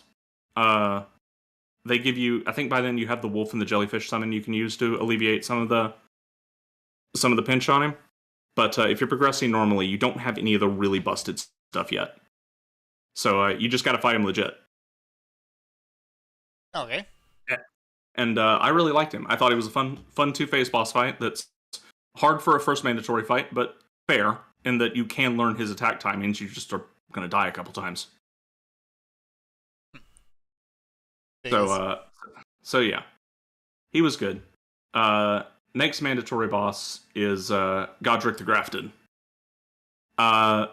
This boss seems to have one objective in his moveset, and that is to teach you that you can jump. And that will avoid shockwaves. Yeah, because if you get the timing down on jumping the shockwaves, you get a free smack on him. A couple of free smacks. Yeah, you get a lot of free damage from learning to jump. And learning how to punish big wind-up attacks that do a ton of damage that he's going to be stuck in the animation of forever. Like where he charges up the flamethrower in phase 2. Yep. If you get behind him when he's doing that, you've got eons to just beat on him, and you can take off like a quarter of his health with a basic weapon. That's basically the best way to beat him, I found, is just wait for him to wind that up, then dodge roll forward through the flames, and then just wail him. He also seems to be, probably not intentionally, teaching you how to bait attacks like that, what ranges you need to stand at, and what actions you need to be doing to bait certain attacks and make the AI do something like that. Yep. Do something favorable. Well, it's probably intentional, because later bosses will punish you for being too close or too far. Right. So it teaches you there's at least an ideal range to fight bosses at. And for him, that's relatively close, just a little bit out of melee range. So yeah, he's a good boss. Not a lot to him. His moveset is fun enough. Fern, you were stuck on him longer than I was. So did you have anything specific about him that stood out to you? Not really. It was mostly just get the timings down on his moves. He doesn't have any big surprises, and he doesn't hold his attacks in any weird way like Margit does. Yeah. But, yeah, he also does have a few attacks, or a few combos, rather, where he'll do a short version or he'll do a long version. Yeah, and this is very common in FromSoft games. Yeah. And he's not as bad as Margit is with Is It My Turn Yet? Yeah, Margit has the occasional ones where he'll just absolutely spaz out for a while. Yeah. Thankfully, at the end of their turn, you do get quite a bit of time to whack on him. You get a good 2 or 3 hits on him. Yeah. But well, you're not stuck in a hole. But you gotta... The combos go on for a while in this game sometimes. Yeah. And you just have to be patient and don't get greedy and wait for your turn. It is tempting to try and back off and heal from some of these combos, but if you try that, a lot of the times they will follow you. And you will find openings if you're really stuck on a boss, like the later ones, where in the middle of their combo, you do have time to whack them once or twice. Yeah. Their combo's not technically over, but one of their windups will take a particularly long time, and you'll just have time to whack them. Especially if you're using a fast weapon. Yeah. Or your two-handed Nadex weapon. Or that. Which I did a lot. So the other thing both of these bosses teach you is the importance of staggering the bosses and breaking their posture. Doing jumping attacks, charged heavy attacks, two-handing gives you an even bigger bonus to it, but you don't have access to your shield or your offhand, obviously. And shield counters give you a good bit. Anything like that is going to... Any damage on them does damage to an invisible posture bar that you can't see. And as long as there's not too much time between each attack, this bar will continue to build. It will decay over time if you don't do damage to them. But as long as damage is being dealt, period, they will continue to build a posture bar up. And once it fills, it breaks. And they go into a crumple state where you can whack on them freely or get a critical hit. And you always want to critical hit from the front. This has been a thing in FromSoft games forever with anything that has a crumple state.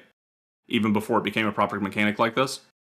You will be able to backstab or front or critical them. And you always want the critical, which is hitting them in the front with a light attack while the stick's in neutral position. Yeah, there's a few enemies, which particularly the really big ones, where the critical hit point will be somewhere else.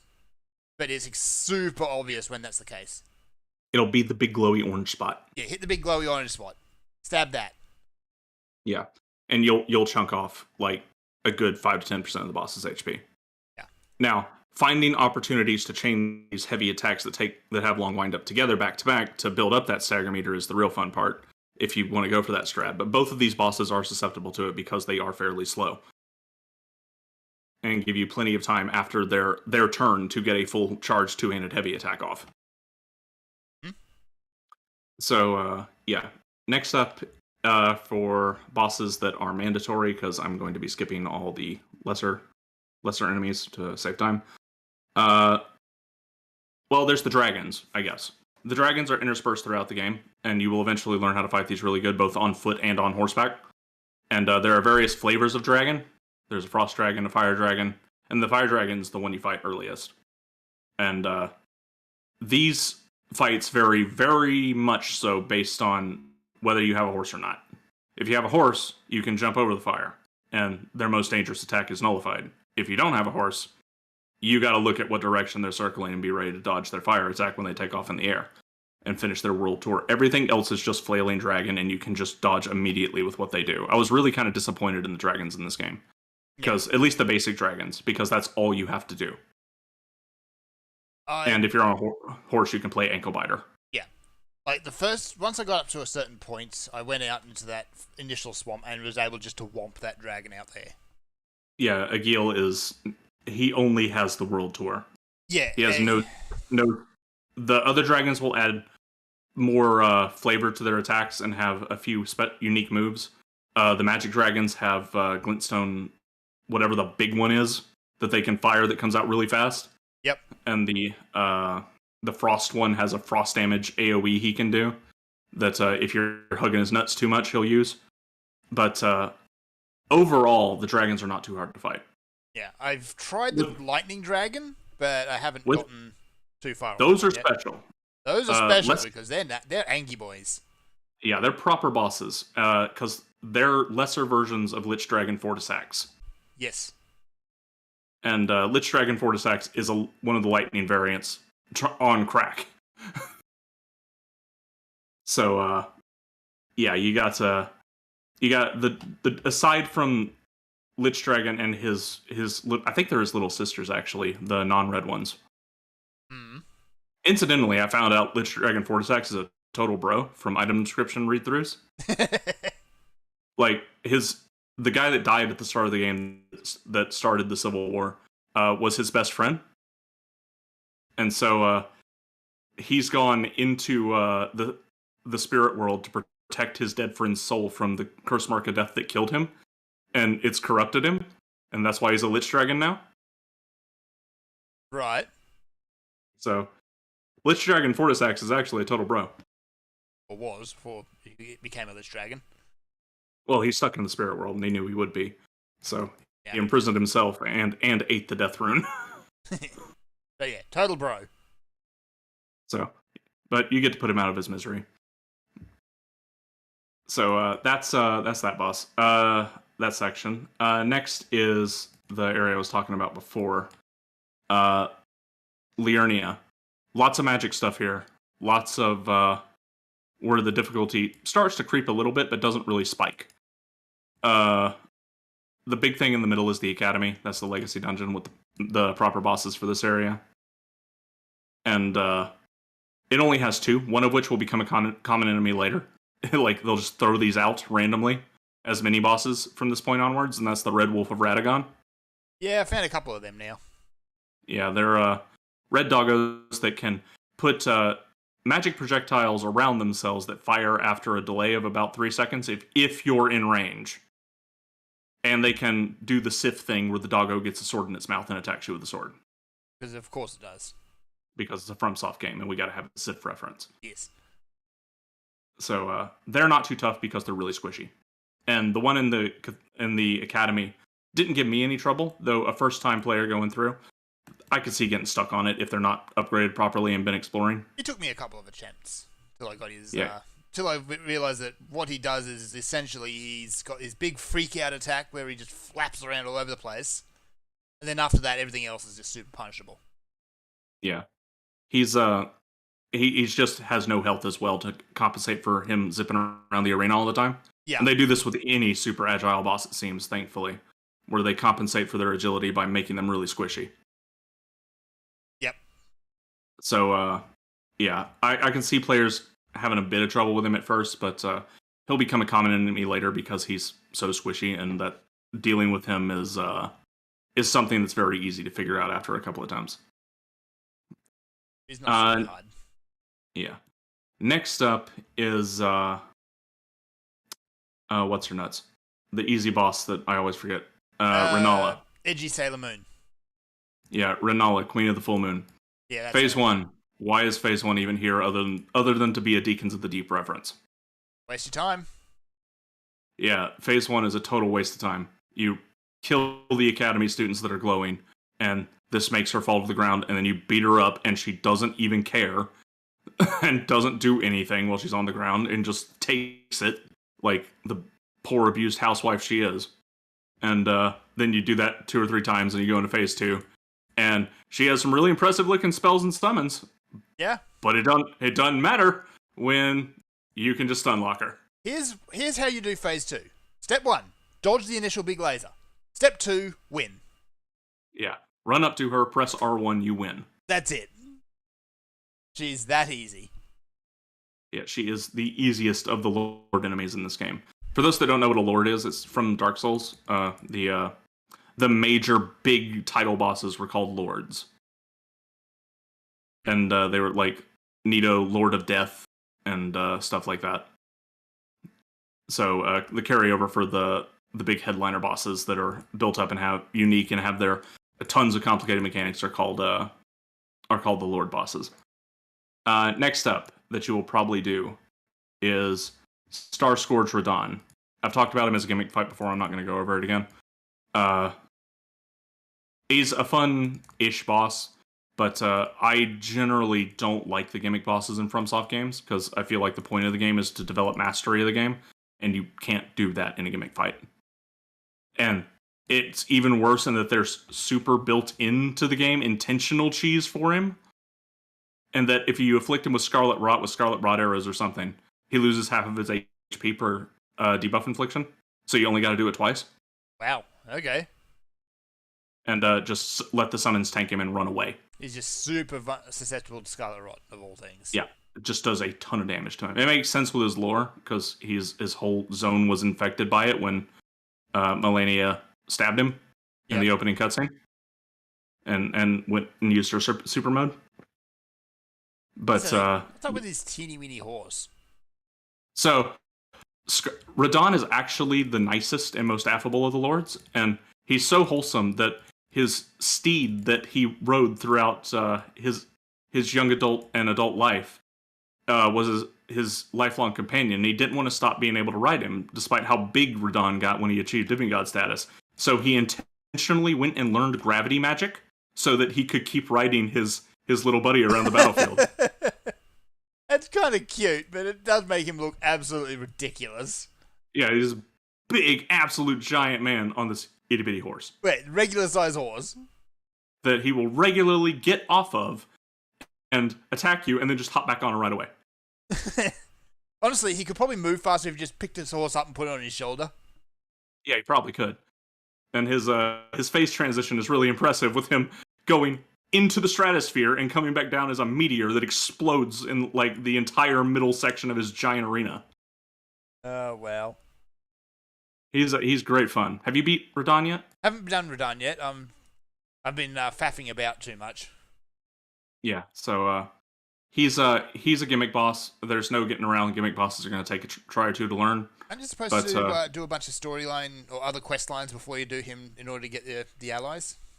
Or do You can. They show up if you just meet them?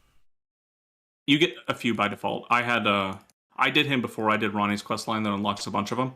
Okay. And I had started it, but I hadn't got very far in it. Yeah, where you get Dogman and Arsehole Wizard. Yeah, you get Dogman as long as you've done stuff with him, and you get a few others. Like I got Alexander was there from his part in the earlier quest lines, the Pot Man. Yep, I like him. And yeah, a few others. So yeah, that was that boss. Yep. Next up is the underground bosses. You have Dragonkin soldiers of various flavors that are bipedal Draco humanoids that have really interesting attack patterns. Unfortunately, they leave themselves vulnerable for a very long time after they do them. So you have time to chunk off massive portions of their HP after they go nuts. And it kind of makes them a bit trivial if you know to exploit that. But their attacks are really impressive, and they're fun enough to fight for an interim boss in the underground. And there's a couple of them that do different flavors of stuff, but it's not worth breaking down individually for trying to get through this quicker. And you have the thing I fought before in the underground that you saw on the stream, the big space thing with gravity magic. He's really impressive. And you have to really learn how to deal with his giant gravity thing that you saw me learning in real time last week. And there's a proper version of him that has super moves as a side quest boss underneath the whatchamacallit, the academy in one of the underground areas. Actually, I think he's under Weeping Peninsula. Okay, I think I'll run into him. You haven't run into him if you haven't beat Radahn. You can't get to him until you beat Radahn. Okay, I think it's someone else then. Yeah. You've seen the baby ones that guard things. Yeah. But yeah. And that puts us pretty close to where Fern is, and we're getting into spoiler territory. So I'll stop the individual boss breakdowns there, because for the early game, and just skip to the highlight bosses that don't matter if I spoil them. Mm-hmm. So the first one, this one. Just because I saw so many people going, lol, Malenia is so easy for the super boss of this game. Just summon Mimic Tear and spam Hoarfrost Stomp. I see where this is going. I went and recorded my fight. Just to have proof that I didn't do that.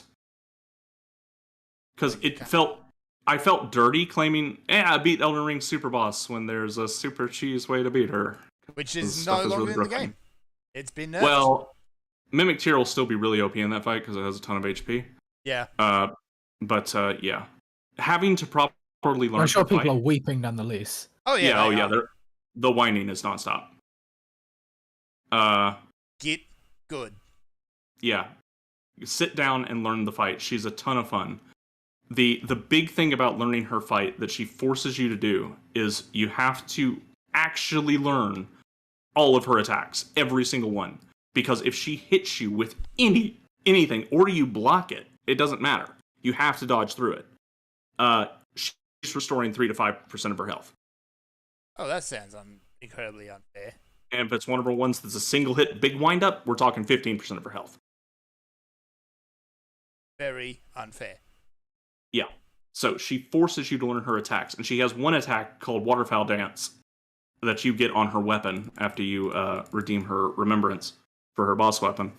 That is that like duck dance? That is what it means, but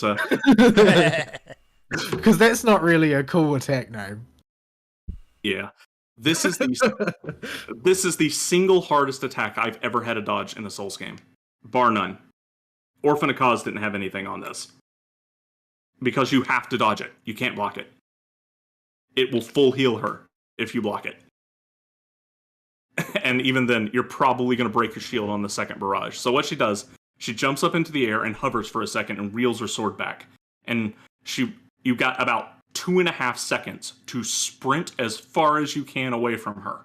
Now, that isn't always consistent if you were up on her nuts right when, on her lady nuts, I guess, when she jumped in the air. So what I did is I ran Bloodhound Step, which is an upgraded version of Quick Step that the daggers have, and put it on my super long two-handed katana.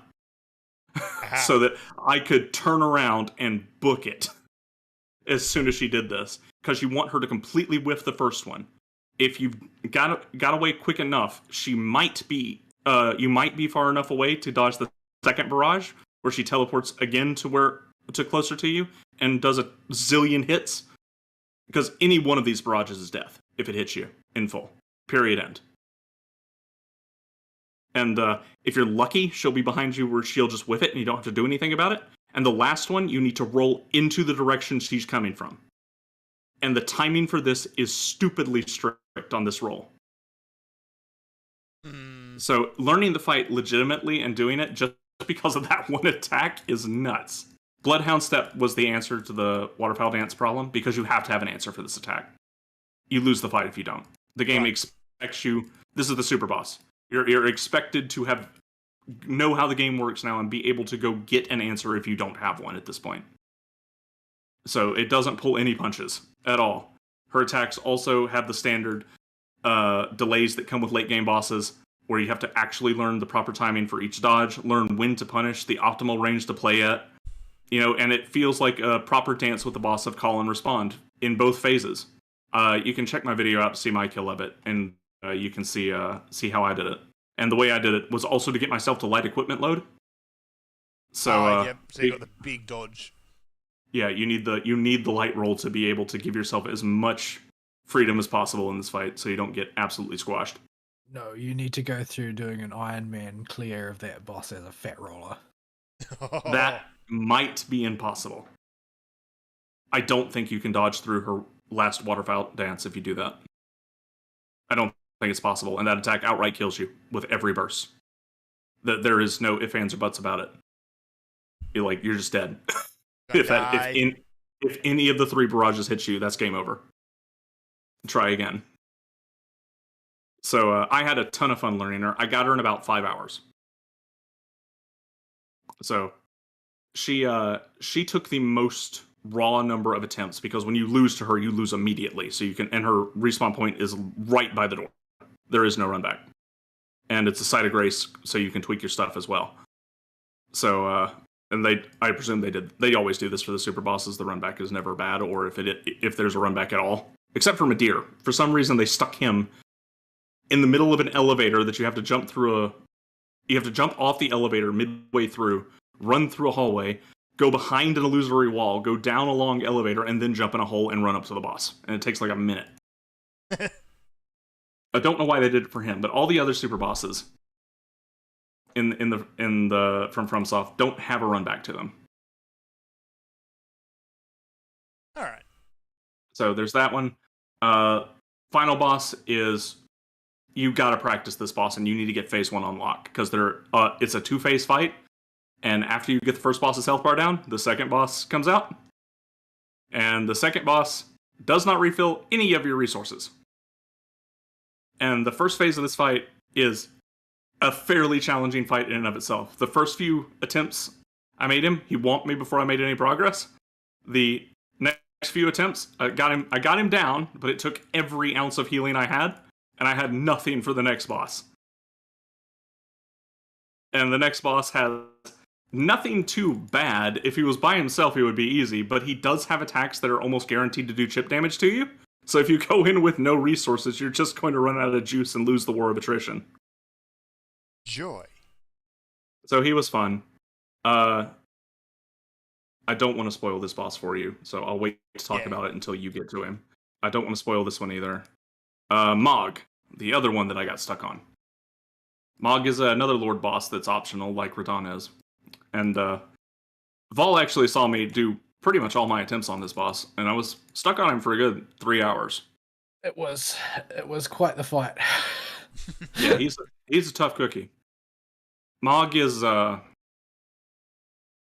in phase 1, he's not too bad as long as you remember there is a 1, 2, 3 dodge delay on one of his attacks. Phase 1 exists to discombobulate you when phase 2 comes along. Yeah. Because he uses all the same attacks, except they're different. Yeah, they all have an extra property of splashing fire everywhere that causes a bleed to build up. And they randomly have delays added to them. Yeah. So, the whole time I was doing this fight, when I would get to phase 2, I would tell myself after I die every time there's a delay on that attack, out loud, multiple times. And because he now splashes blood everywhere that lights itself on fire, the whole arena is on fire for like 10 seconds after a combo. And it limits where you can dodge and where the old safe zones were, because they don't exist anymore. They've been totally changed because there's now blood splatters everywhere and the safe zones are much smaller. And you should dare to attempt to heal yourself, he will cling to your nuts. Yeah, a lot of bosses in this game have the mechanic of if you drink Estus at all, or whatever they call it in this game, Crimson Tears, you drink your Sunny D to get your health back. They will do their long thrusting attack at you.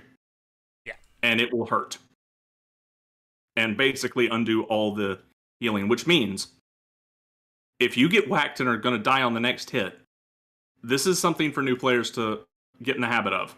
Do not immediately push the Estus button. Wait till it's your turn, and pass your turn by healing. Because the boss cannot do that thing if he's in a recovery animation. And this is consistent for every single boss in all FromSoft games. So, get in the habit of that. Phase 2 also has him zipping around the arena with blood wings that he flies up in the air with because he's edgy demon boy. And has like, it's fire everywhere. And just learning how his attacks spread the fire is the hardest part, because depending on what combos he does, that's going to spread fire behind you in a different pattern and give you different safe zones to dodge when he does his really dangerous moves.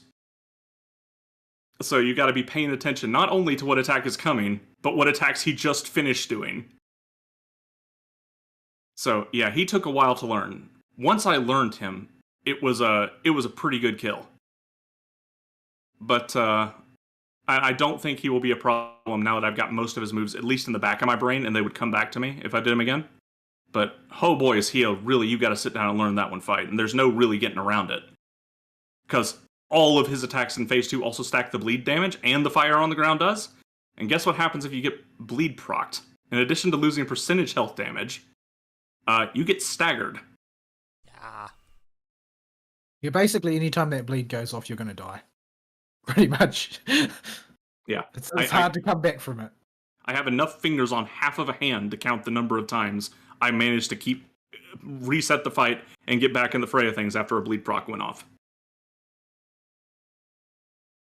Yeah, it's a rough fight, but it's a fun fight. I really enjoyed him. He's a lot of fun to learn, like Melania is. So there's those. I'm not going to spoil that boss, but he's a ton of fun. You ever wanted to fight Hulk Hogan? Oh yeah. In a FromSoft game?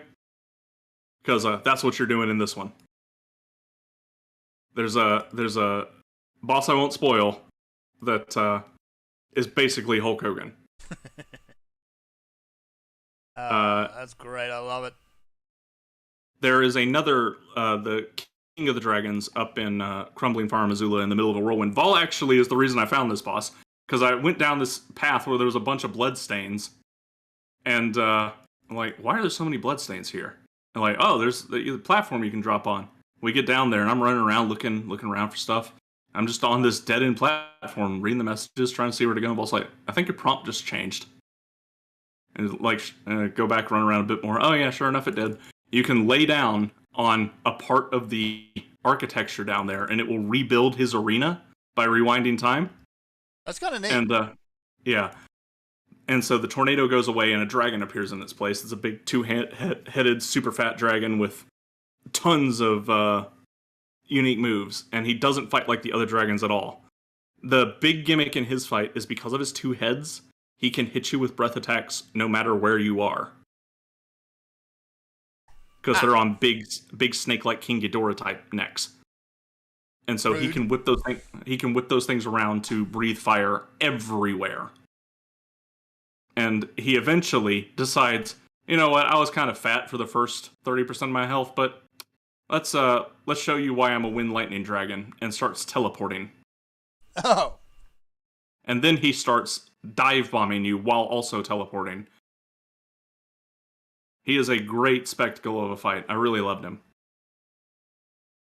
Got no manners. No manners whatsoever. Yeah, there are at least 3 more fights I would like to go over in detail for the in-game bosses, but I don't want to spoil them for Fern, so I'm going to put them on hold, and I've been going on about Elden Ring enough. But I do want to give last final ratings for other FromSoft games. So Elden Ring is definitely better than Dark Souls 2. It's better than Dark Souls 1. It's probably better than Bloodborne. It's about tied with Dark Souls 3. And I don't think it quite beats Sekiro. So it's really good. For the most part, there isn't any BS in the game. The game can still be busted if you really want to. If you just want to play the game and see what's in there and don't want to, actually learn the game, the option is there. You can use summons. You can go out and find a busted build on the internet. The big open world gives you plenty of options to play with. And like most FromSoft games, while there will be weapons and weapon types and builds that do more damage at the end of the day, for the most part, all of them will wind up scaling fairly evenly. So even if your weapon itself doesn't wind up doing as much damage, you can still make it work. There's no real risk of running into a dead-end build, as long as you commit to a build. All right. So I was glad they managed to keep that going throughout the game. And in general, I had a great time with it. I will not be revisiting it anytime soon. And that is just because of how big the game is. It took me a month to finish this game. Yeah, maybe put it down for a while and, wait for the expansions to come out. Yeah, I'm going to put this one on the shelf, and I might bust it out when I'm in the mood for it again. Right now, I've re-downloaded Sekiro. I bought the PC version for the Game of the Year edition because it has new bosses and a new boss rush mode with extra rewards.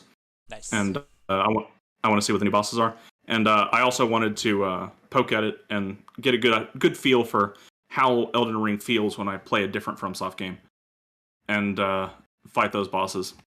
And I think Sekiro actually helped me a lot in Elden Ring, because Sekiro forces you to get up in the nuts of every single boss you fight, and you've got to learn what they do. They play the Melania game the whole way through, where you have to learn everything the boss can do, because your main mechanic for dealing damage and winning fights in that game is parrying and building up the posture meter that you can actually see in Sekiro, because it's such a core mechanic. And this means you have to learn the timing on every single swing the enemy's going to do.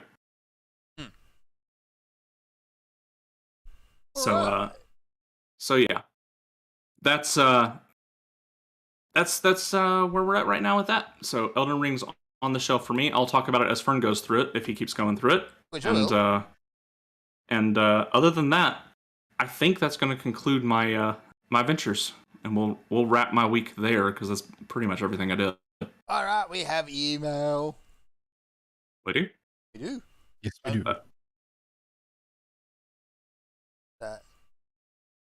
All right, who wants it? I don't trust you people with the English language. Yeah, that's Probably. probably wise. You are not good custodians of the Englands. So Well, I no, will read this. we had a revolution about that. Well, yeah. Ari's American and I'm multitasking, so yeah.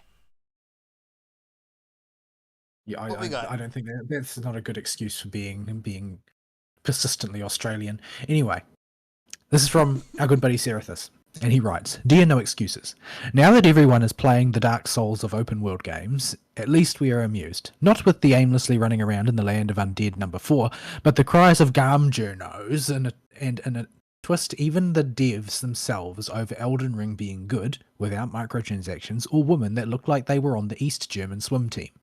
Look up the female swimmers of GDR to know more."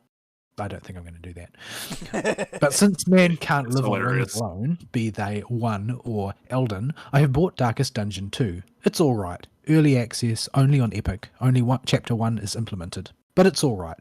Got the oppressive atmosphere, less farm animals need to be sacrificed to RNGesus. Attacks are still only one frame, but everything else is properly animated, including different prep animations for every attack, so it's alright. I doubt they will be able to catch lightning in a bottle once again, but think of the farm animals saved. Speaking of segues into the next segment of my email, I have no idea how to connect to this one. So, Blood Extra Crispy had its 1.0 version finally released. BEC is something akin to Brutal Doom, except less focus on over-the-top death animations and more focus on fixing the uber-janky combat system that plagues all build engine games. There are no hit scanners anymore, phantasms are screaming constantly when aggroed, weapons have more fire modes, although 4 seems a bit excessive. The bosses are still boring bullet sponges, and some levels have minor alterations, but at least Blood is now fun to play, not just atmospheric. Yeah. All right. Yeah, I did find that with the bosses in Blood, actually. Like, several times I would quit a level and restart because I thought maybe the boss was bugged, because I had used every bullet in my guns and it hadn't died yet. They were poorly designed at best. Even the very first one, the gargoyle, like you could dump every bullet you've got into that thing and end up having to resort to the sodding pitchfork, at which point you would die because you're in close combat with a gargoyle. But yeah, they just had ridiculous amounts of health, and back in those days they just didn't know how to design bosses, to put it bluntly. They were all just bullet sponges in the end. And that applies to pretty much all of the build engine ones. Even Doom did a bit better in some ways, but generally speaking, it was just a part of the way it was done back then. The Duke Nukem 3D's bosses were more or less the same way. They were just big sacks of hit points, and there was not really a lot that you could do about it. Yeah, It's just the way it was. In a couple of cases, it was literally a sack with a minigun attached to it. And the ones where they tried to get more creative, and the likes of Quake, were sort of like bad in the opposite way, and that they were just unbelievably anticlimactic because it didn't feel like you actually did any fighting. Like Thon and Shub Niggurath, and that they were just awful fights because they weren't fights. They were like one of them, you just run around the level and electrocute the boss, and it's like, oh well. Push the button on the left, push the button on the right. Boss dies. Yeah. And the other ones, like, you literally just telefrag the boss. Yeah. That's all. That's all you do. So boss design FPSs back then, not awesome. Yeah, we've come a long way since then. Yeah. As for Darkest Dungeon 2, I still need to go through a lot of Darkest Dungeon 1, but I had this nasty habit of having my all my support characters go completely bonkers and just die. So I couldn't get into Darkest Dungeon 1. Yeah. I tried a few times and just couldn't do it. The mod scene for that game is nuts. Oh yeah. There's a ton of mods for it. Also, an abnormal amount of porn mods for that game. Yeah. What is it with modders and being excessively thirsty? Degenerate, yes. Yeah. Because they're all kings, that's why. So, as for Darkest Dungeon 2, like, I know it launched, but that's about it. No one's been talking about it the same way they did the first one. Yeah, I think it's a if it did have any kind of following behind it that could generate hype, Elden Ring's out right now. Yeah, everything is just going to run smack into that wall, and there's not really much to be done, to be honest. Well, it's already Yeah, and eaten it's two games. Yeah, it's a big ass game that took me a month to finish. Yeah. Like this thing is going to eat people for a while because it's hooking people that don't normally get this hooked on games and not letting them go.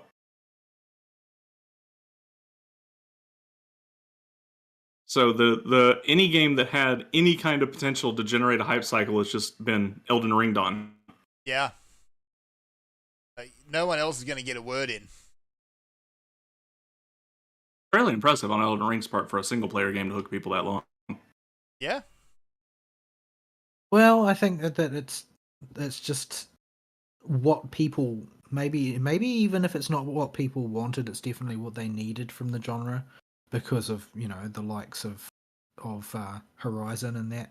Because Horizon Yeah. is sort of like the antithesis of Elden Ring. It's got all of the trappings of the things that have ground the open world game into the dust. Yes. Like, and Yeah. it doesn't matter the size of their budget or how beautiful the graphics are or how lavish the designs are or anything like that, because ultimately it is hobbled with all of the things that people don't know that they hate. Because I mean, I'm sure that there are going to be people who would be receptive to the idea of say Elden Ring adding waypoints in a dynamic minimap because they don't understand that those were the things that they hated about Horizon by comparison. Yeah, they don't understand the difference of experience they get because people don't think about games as much as we do. The normies don't anyway. Like you see it in WoW. Like vanilla WoW has always had the similar system where your quests would give you didn't know what the hell you were doing, and that's sort of why you felt like you were on an adventure. Yeah, you kind of have an adventure. You had to go out. You had to explore. You had to follow actual physical directions. Now it's press button, beep boop, quest, beep boop. Yeah, and just having Elden Ring also makes all the exploration meaningful, and that you usually get unique stuff, no matter what you find, as long as you find something. You have no idea what half of it is at the time, but yeah. It may be really useful, maybe not, but it's something that's unique anyway, and does a real good job of setting you in a loop where I found this thing. Well, I'm gonna go see what it does and maybe use it, but at least it's cool and unique and an option I can keep in the back pocket. I found this thing that lets my character blink loudly and then do a forward somersault. That would be a nice I've actually item. found that in Elden Ring. It's an Ash of War. I see. It's based on the sheep. But it is bad. It is really bad. Yeah, it sounds like a worse Bloodhound step, but Yeah, it's just your character will take a moment to bleat and then do one forward roll. Yeah, you've That's got awesome. super armor while you do it, and you do actually do a little bit of electric damage while you do it. But yeah, That's hilarious. It's simultaneously the best and the worst thing. I can't remember where I So, found yeah. it actually. yeah, I don't know if I got it or not because I settled on my Ashes of War pretty early Yeah, and didn't. I found something that wasn't super busted and was still usable. So I just kind of stuck with that. It's that one I recommended to you very early on, and only switched it up to really Bloodhound step was the only other one I used when I needed to dodge boss attacks. yep. So yeah, everything is being eaten by the Elden Ring hype cycle. Nobody's going to get a word in until this game peters out. That And it said, looks like, yeah. That's it. That said, one game did at least was able to make a few waves, but because it's Monster Hunter. Yeah, They put out the trailer for Sunbreak, showing some more stuff. that's also a trailer, not a game release. Yeah, they'd be absolutely mad to launch Sunbreaker into the face of Elden Ring. Yeah, Well, not, World of Warcraft launched a new patch into the face of Endwalker. Yeah, but nobody cares about World of Warcraft. yeah. I've actually, as per usual, I've continued following it because the meltdown has been exquisite. It has. Like, we're apparently going to get the new expansion announced very soon, sometime in the next month, probably. I'm very interested to see if they've actually learned anything. I don't think they have. I don't think they've got a clue what they're doing. Or they'll do the what they do every time, where they'll make the right noises and then roll them back as they go. Well, like they chose the wrong path from the outset last time, though. Like Yes. Battle for Azeroth was a mess. It was a huge mess, and everybody hated it. You know, on average, they hated it. There were people who liked things about it, but nobody would ever accuse it of being a good expansion, even if they were one of its defenders. Yeah. Because while it might have had elements they thought were good, overall it was just bad. But their follow-up on that was to attempt to do something ambitious and revolutionary, or at least that's how they sold it. And it appears that they just tripped over and landed flat on their face, because it's pretty obvious to most people commentating and observing the matter that Shadowlands, what we got, I say we, although I don't really genuinely include myself in that since I have no intention of going back, what was actually received was not what was planned. And Eon has sworn up and down that that's not the case, but you can see it. It oozes out of every part of the game. One thing I saw, I watched a video about the other day, was that it's actually pretty obvious that the jailer was never meant to. The jailer that we see now was never meant to even be the villain. He was meant to be a totally other character. Okay. And the entirety of what became Shadowlands is just like desperately scrambling to slap together something to fill in for the fact that their entire plan imploded late in the piece.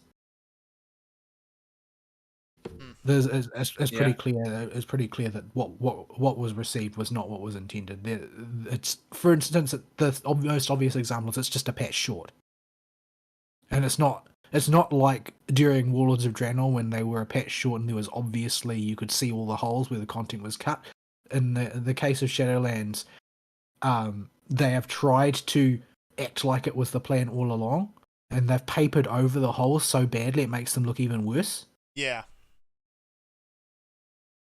But yeah, it's a disaster, and watching them come out and try and defend their decisions has been quite hilarious to see, because they're not defensible. A lot of the stuff that they've done is incredibly silly, and them attempting to double down on the mobile game aspects of it and receiving a humongous amount of outcry and basically a unilateral denunciation by everybody has sort of forced them to pull their head in a little bit. Yeah. Because there's this contingent of people who are basically their enablers in the player base, but even they turned on them. Yeah, they've been getting basically no support. Even their most militant defenders are turning against at this point. Yeah, because it's just a mess. It's a mess, and too many of the people who were previously could be depended on to market their game for them have stopped playing altogether and have no intention of going back because they've discovered that they actually enjoy playing Final Fantasy. Yeah, or just not playing WoW. Yeah, because it allows you to do other things with your life, whereas WoW was engineered to eat as much of your time as possible. That was their priority.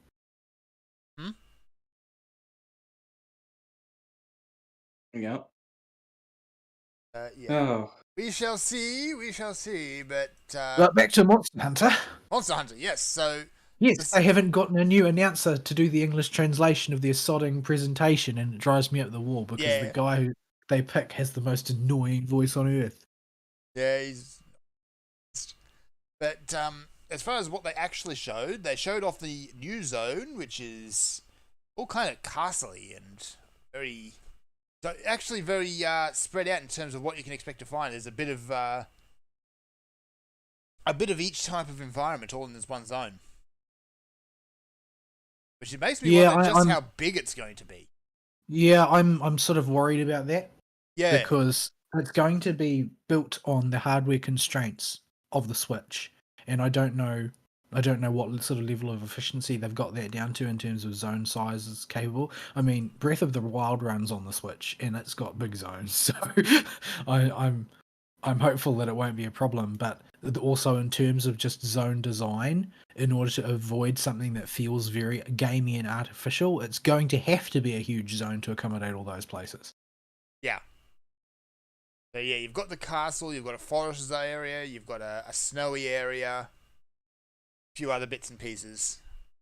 As for the monster designs, it looks like we kind of picked it. They were going for a Western monsters, Western mythology angle. So you've got Malzeno, who's your big vampire, who everything that you make from him screams Castlevania.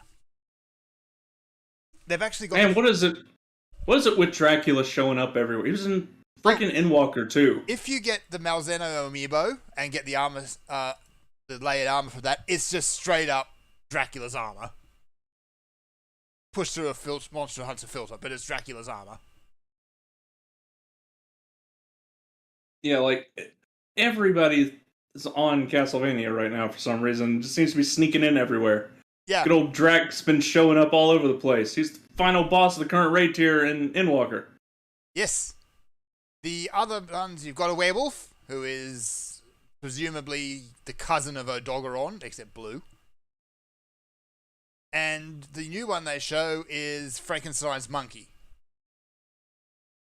Yeah, it does look like the Congalala skeleton. Yeah. / Rajang. So Rajang gives me nightmares, so I'm not thinking about Rajang. yeah. I hate fighting Rajang because I can never figure out how to enable him to not bounce my stuff. Oh, he just bounces your stuff. That's what he does. There are certain very brief phases during which he doesn't. Yeah. And then he goes straight back to doing it. So, yeah, there's a lot of people who thought the new monkey was based on the Golem, but Golem is too far eastern, I think. Well, it's Middle Eastern. Yeah, too far east. It's Jewish, in fact. The way that they have put that monster together, it's quite obviously designed to be a sort of a piecemeal monster because of the way his attacks work. Yeah.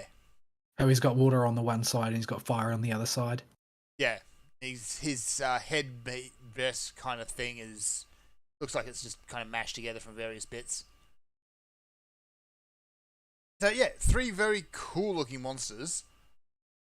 I'd be disappointed if the armor set for the new monkey, I can't remember what he's actually called, doesn't have neck bolts on it though. Where does the neck bolt idea come from? Where does that originate? I think that's from the original film adaptation of Frankenstein. Yeah, the Bela Lugosi movie, I think, is the reason we have that. I think that's where that comes from. So yeah, they showed the collector's editions and all that, which is the usual stuff. You buy early, you get a few layered armor sets and a few other little bits and bobs. No physical collector's edition so much this time. There is one. There is one. It's the amiibos. Yeah. Yeah. That's just, they package it with the amiibo. Just give you the amiibos. And they give you some stickers and stuff, stickers and pins and stuff as well. I mean, I might still get it anyway because it's Monster Hunter, but yeah. Also, that Malzeno lighted armor is pretty freaking sweet. It is quite nice, yeah. I can't find a good screenshot of it though, on their product website, so I might have to clip it out of the video. Yeah. I can't work out how to hide the YouTube UI though, so. Yeah, YouTube I think just overhauled everything again. No, it's very unpleasant. Don't Yeah. know why it does this. Anyway, I will just clip that and stick that in the live show chat. The amiibo armor. It is pretty freaking cool. It's also pretty freaking Dracula. Do we know if Sunbreak is coming out for Switch first, or is it a simul release on PC and Switch? Switch first. I think it's similar. I thought they were going to do a similar release now that both versions are out. I have to look through that, yeah, see if there's anything we missed. But, yeah. It'd be nice if they do both at the same time. As far as I know, the PC version has now caught up in terms of content. Not that that's hard, because the Switch version hasn't had any new content in a while.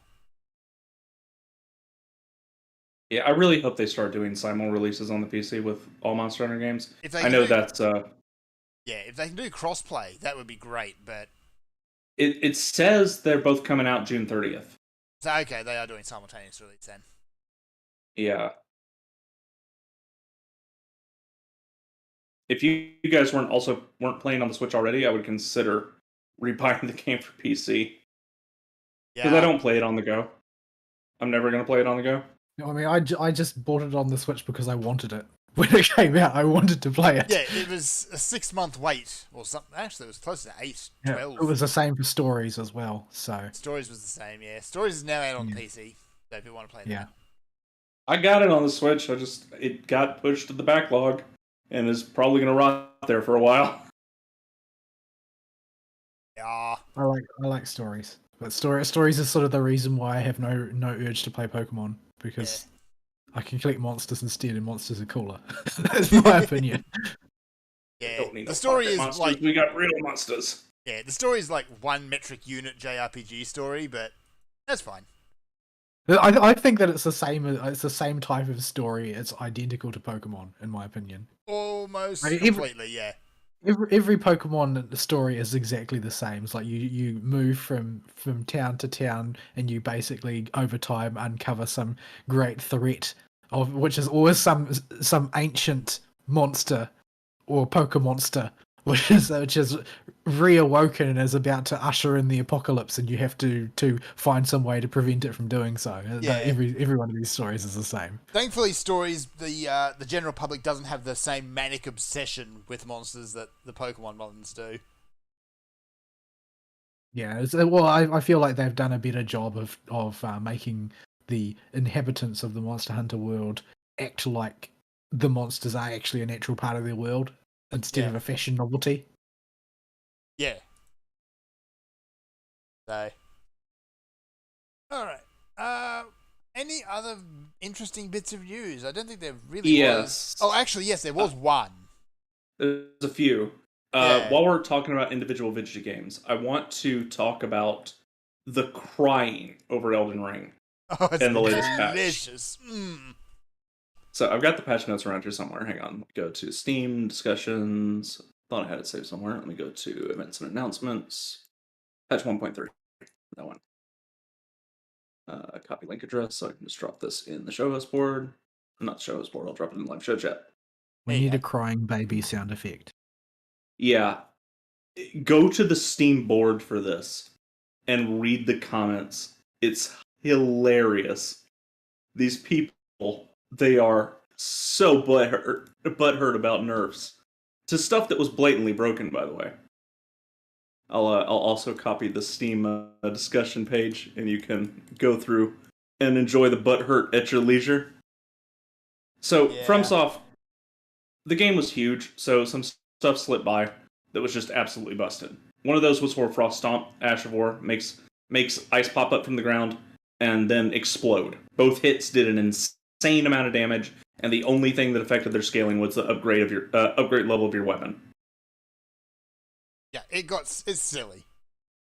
Yeah, it did single target damage in AoE as well, and applied the Frost debuff, which practically everything that isn't Frost was vulnerable to. And Frost makes the enemy A, move slower, and B, take more damage. So, that got a really hard nerf.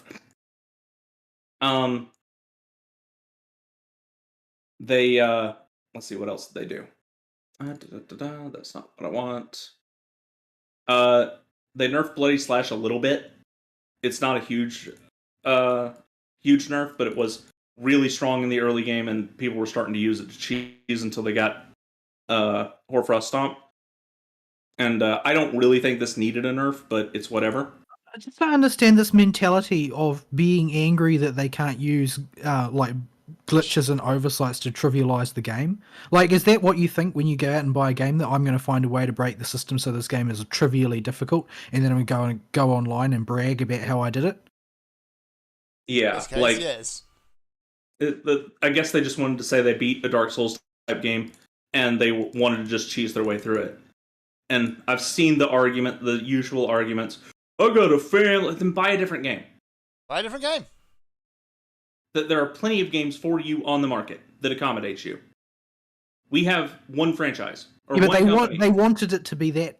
They wanted it to be that game because they wanted the credit for having done it in a game which has a reputation for being difficult.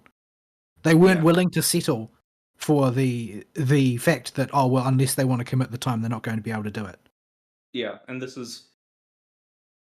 I hate this analogy because it gets used too much, and it's often strawmanned. But it is the participation trophy award mentality. Yeah. And these people think they're just entitled to beat every game that comes out. No.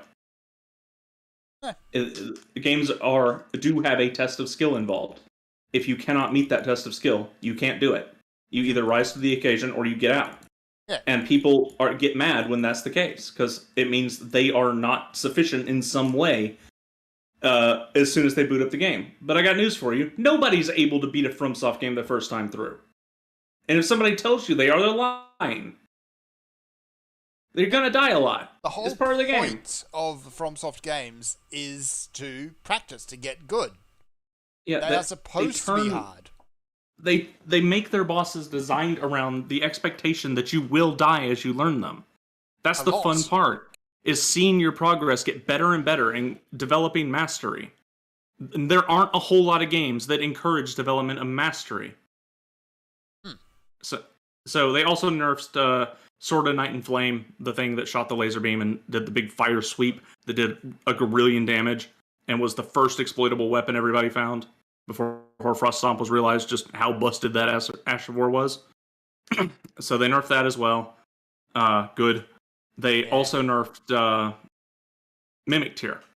There are summons in the game, and a bunch of the legendary ones are really good and can trivialize bosses, but Mimic Tier was special. Mimic Tier could solo bosses. Yeah, it was too good. Way too good. That's how you can tell that a game is good, right? When you can tell that somebody's good at playing a game because they are able to use a NPC to fight bosses for them and complete the game instead of them having to do it. Yeah. That's skill. That's skill. You can go and brag to your friends about that. The game played itself. Yeah. So they nerfed Mimic Tier's damage substantially, and but kept its health the same, which is an odd decision because the real thing with Mimic Tier is it keeps aggro on the boss. So while it can't solo the bosses anymore, it's still a stupidly powerful summon. And yeah, they also nerfed Barricade Shield. Barricade Shield, Vol's seen me use the shield a lot when I'm doing trash, especially. I tend to use it less on bosses because their attacks will chunk my stamina if I block. But Barricade Shield could completely nullify that stamina chunk and let you just block everything a boss did. Now, it's not super broken because it does have a rather hefty FP cost, and you do have to have the proper build to wield a sufficient shield to get buffed by it. But it was a little too good, so they did reduce its duration and increase its FP cost even more. And what it does is it makes it so you take less chip damage from things your shield can't 100% block, and the stamina cost to block goes down by about half. So they nerfed that and made it so you can't do turtle strats, which is good because turtle strats aren't really learning the boss the same way every other build has to, and it's learning that you can use Barricade Shield and throw the shield up for certain phases or for certain attacks, and that's still viable. But having it just active the entire boss fight and being able to block everything was a little ridiculous. Yeah. They also buffed a bunch of the basic sorceries FP consumption because casters were having trouble early game by with any spell that wasn't any of the really busted like gravity ones. That seems to be a problem that's ubiquitous with games which allow you to build however you want. Early casters are always hopeless because they can cast like 3 things and then they end up being a melee fighter with no melee fighting statistics. Yeah. FromSoft games have weapons that scale with int, and you're intended to do a bit of melee. Yeah, but you're still supposed to be building around a feature that the game simply won't let you use half the time because your bar is empty. I'm not leveling this accusation at Dark Souls or at Elden Ring. I'm saying that this seems to be a problem that's endemic to that type of design that is across all fantasy games. Yeah. I didn't think it was a problem in Dark Souls 3 or Elden Ring because it gives you the option when you rest at any of the graces to allocate Sunny D into mana potions that also recharge. Yeah. So if you have 5 charges of your flask, you can allocate any number of them between mana potions that will effectively refill your entire mana bar, and or health potions. So you can reduce your amount of heals you have to increase the amount of times you can recharge your FP. But I guess they felt it was just a little too rough in the early game. The very early game, because the bit I did experiment with spells, you had more than enough FP with 3 mana potions to do basically everything. When was the last time you played a level 1 wizard in D&D? Oh yeah. Enjoy your cantrips. But yeah, that's a thing. They did have the spells per day system in the original Dark Souls. That was a pain. Yeah. But it's still the spells in OG Dark Souls are so powerful that it's still worth playing sorcerer builds. So yeah, they just smoothed out the very, very like just starting out early game stuff, and a couple of the glintstone sorceries didn't do the damage they were supposed to for the later game ones, and so they buffed them up a bit to be more on par with the other spells that are out there. And that's basically all they did for nerfs. That's all the important nerfs. But the crying about this patch has been hilarious. People am big mad. You see, let me just demonstrate by opening this page I just linked in live show chat. 1, 2, 3, 4 people crying that Mimic Tear was nerfed on the first page. It's like they're crying about having to play the game. Yes. Yeah. Oh no, an obvious thing that was overpowered has been brought back into line. Oh whoa. Oh, and to compensate for Barricade being nerfed, they did buff shields. They gave them a small buff to their guard point and their flat damage reduction on types other than physical. Okay, that's nice then. So it's not much, but it's a little bit. It's a little bit. Yeah. So there are still busted weapons in the game. Like, you can go get the Moonveil Katana. I immediately put this thing away as soon as I realized how busted it was. Like, I used katanas and I deliberately didn't use Moonveil. Like, but there's always busted weapons in Dark Souls. Like, you can find them.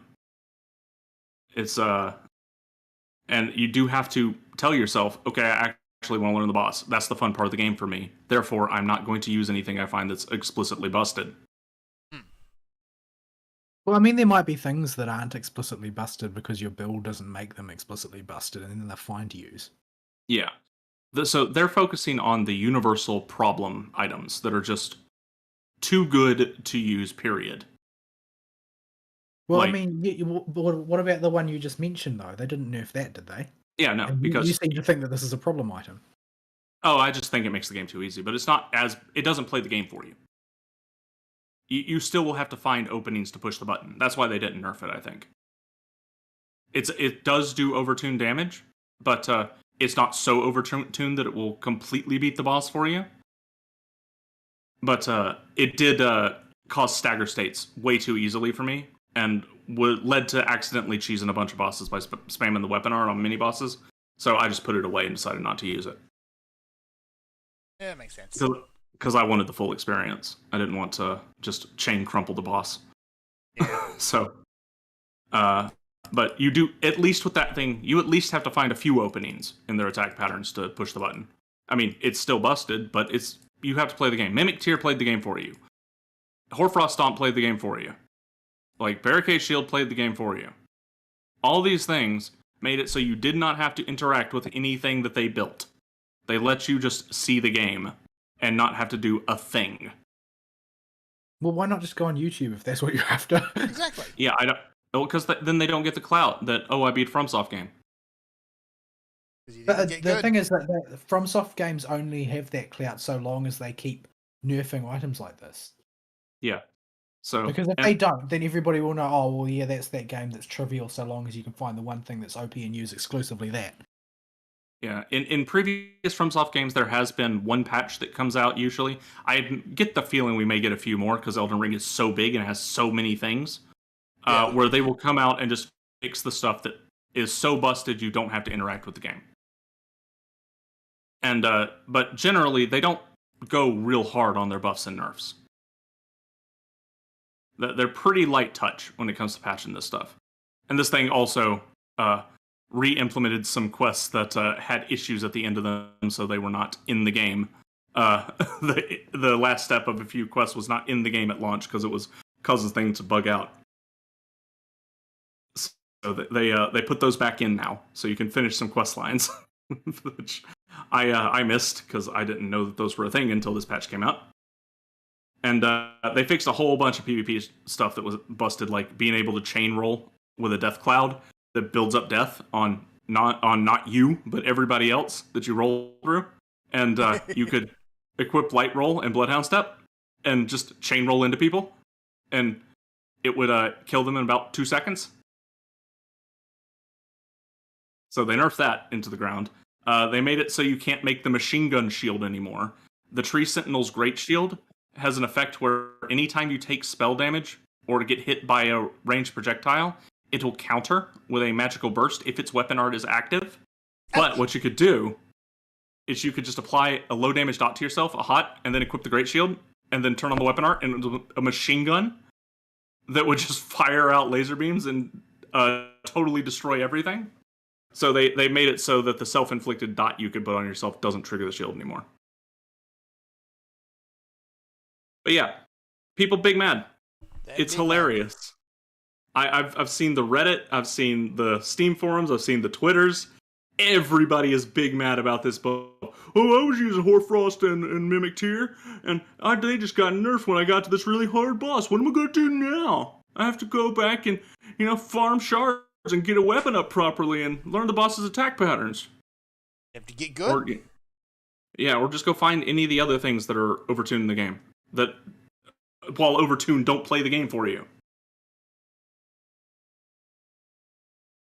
Why does your bad Elden Ring player voice sound like John Kerry? Probably because he is a bad Elden Ring player. So yeah, and it's hard to emphasize without actually going to the to these forums and looking at what people are saying, just how big the butthurt has been. Because it means all the Game Journo tier players can't play the game anymore. So the Game Journos were already mad, even though they were sitting there playing the game, because it's better than what they can make.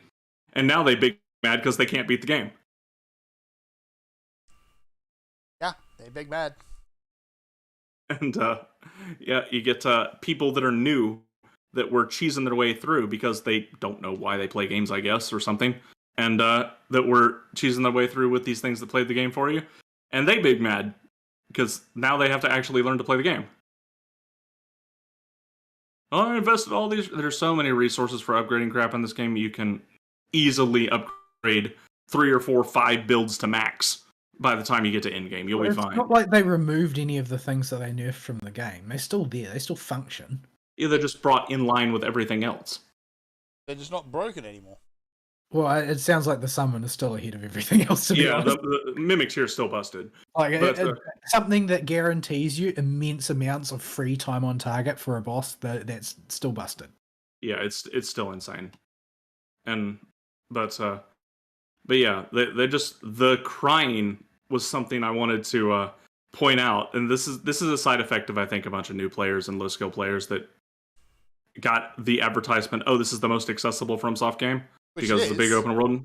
And yeah, it is. But they took that to mean, oh, the game will literally play itself for me? Okay. No. It's the most accessible FromSoft game. It is still a FromSoft game. Yeah, they still expect you to play their video game. So yeah. Just a thing I wanted to touch on while we were still on the Elden Ring hype train. Yeah. Alright. Yep. Running out of time, actually.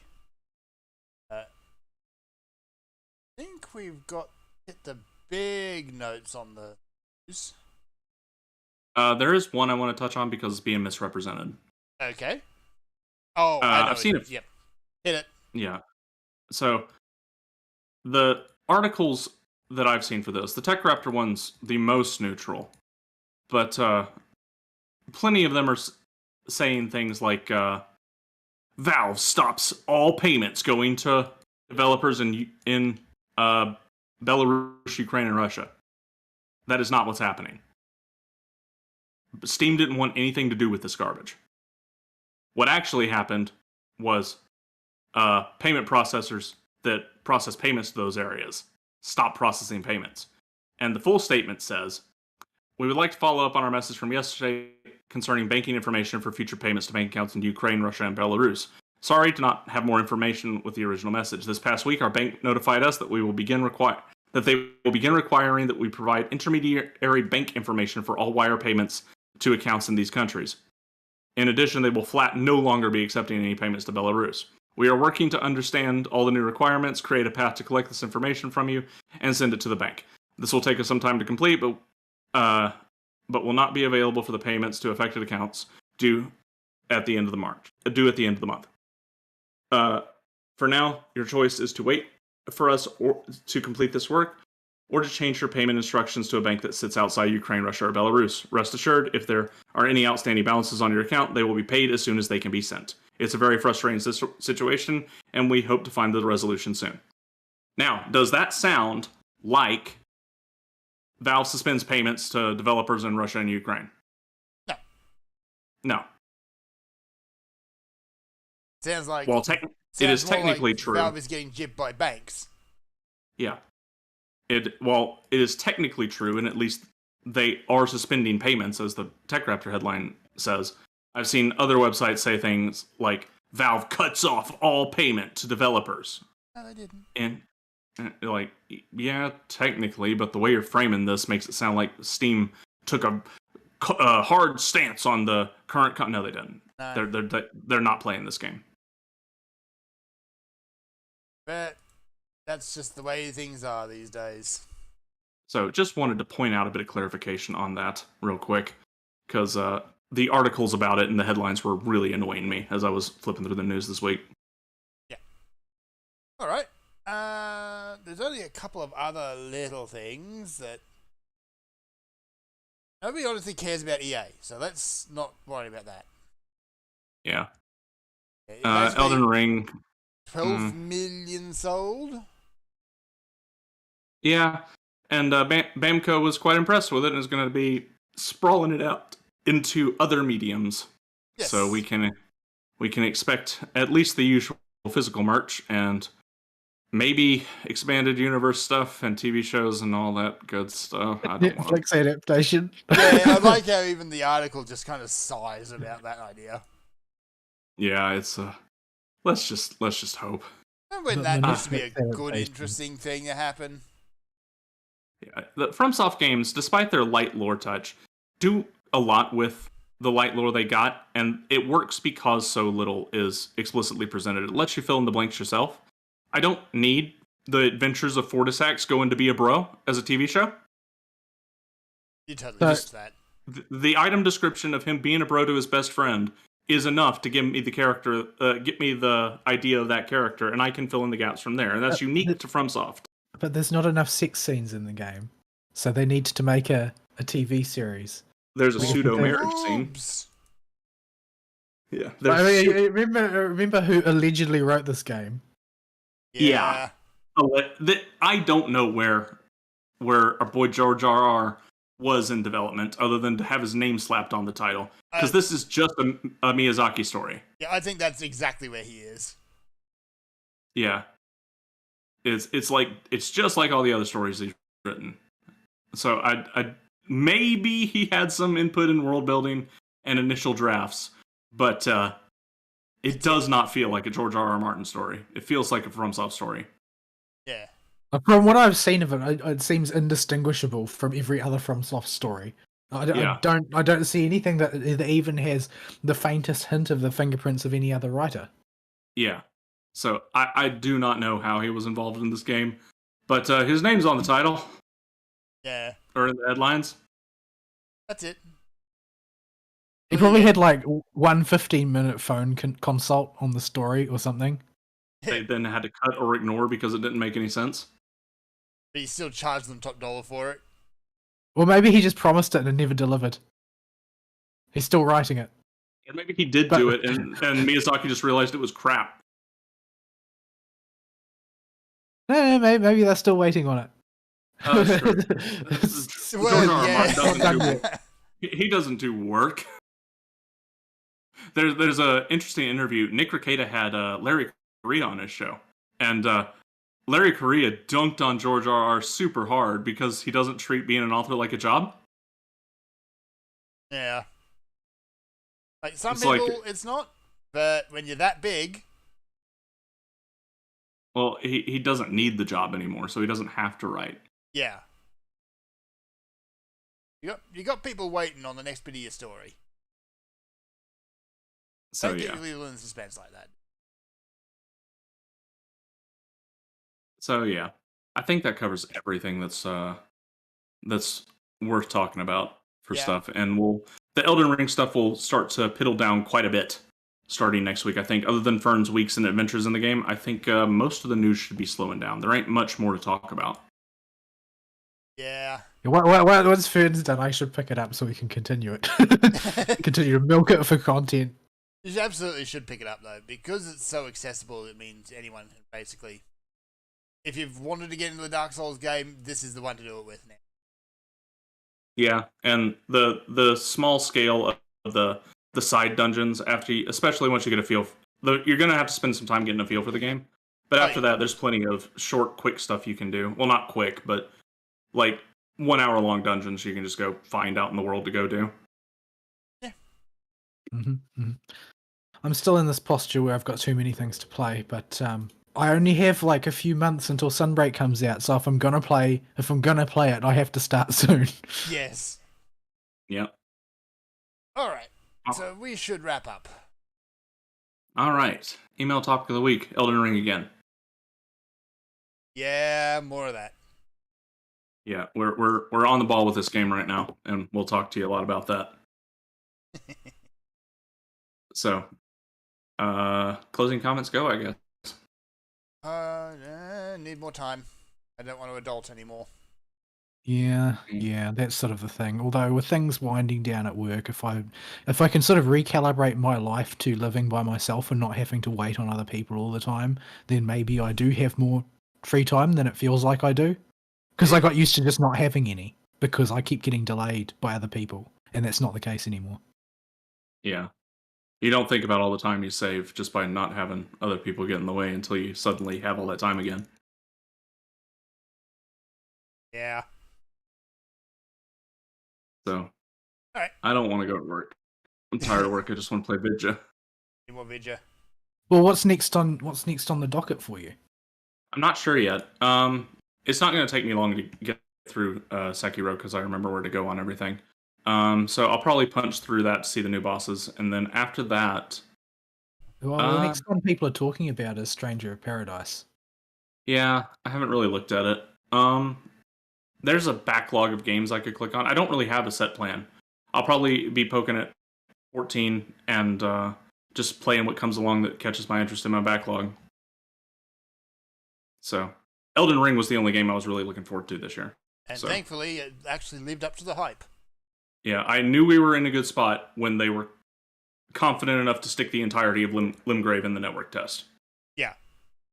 But just all of it. Yeah, just the whole zone.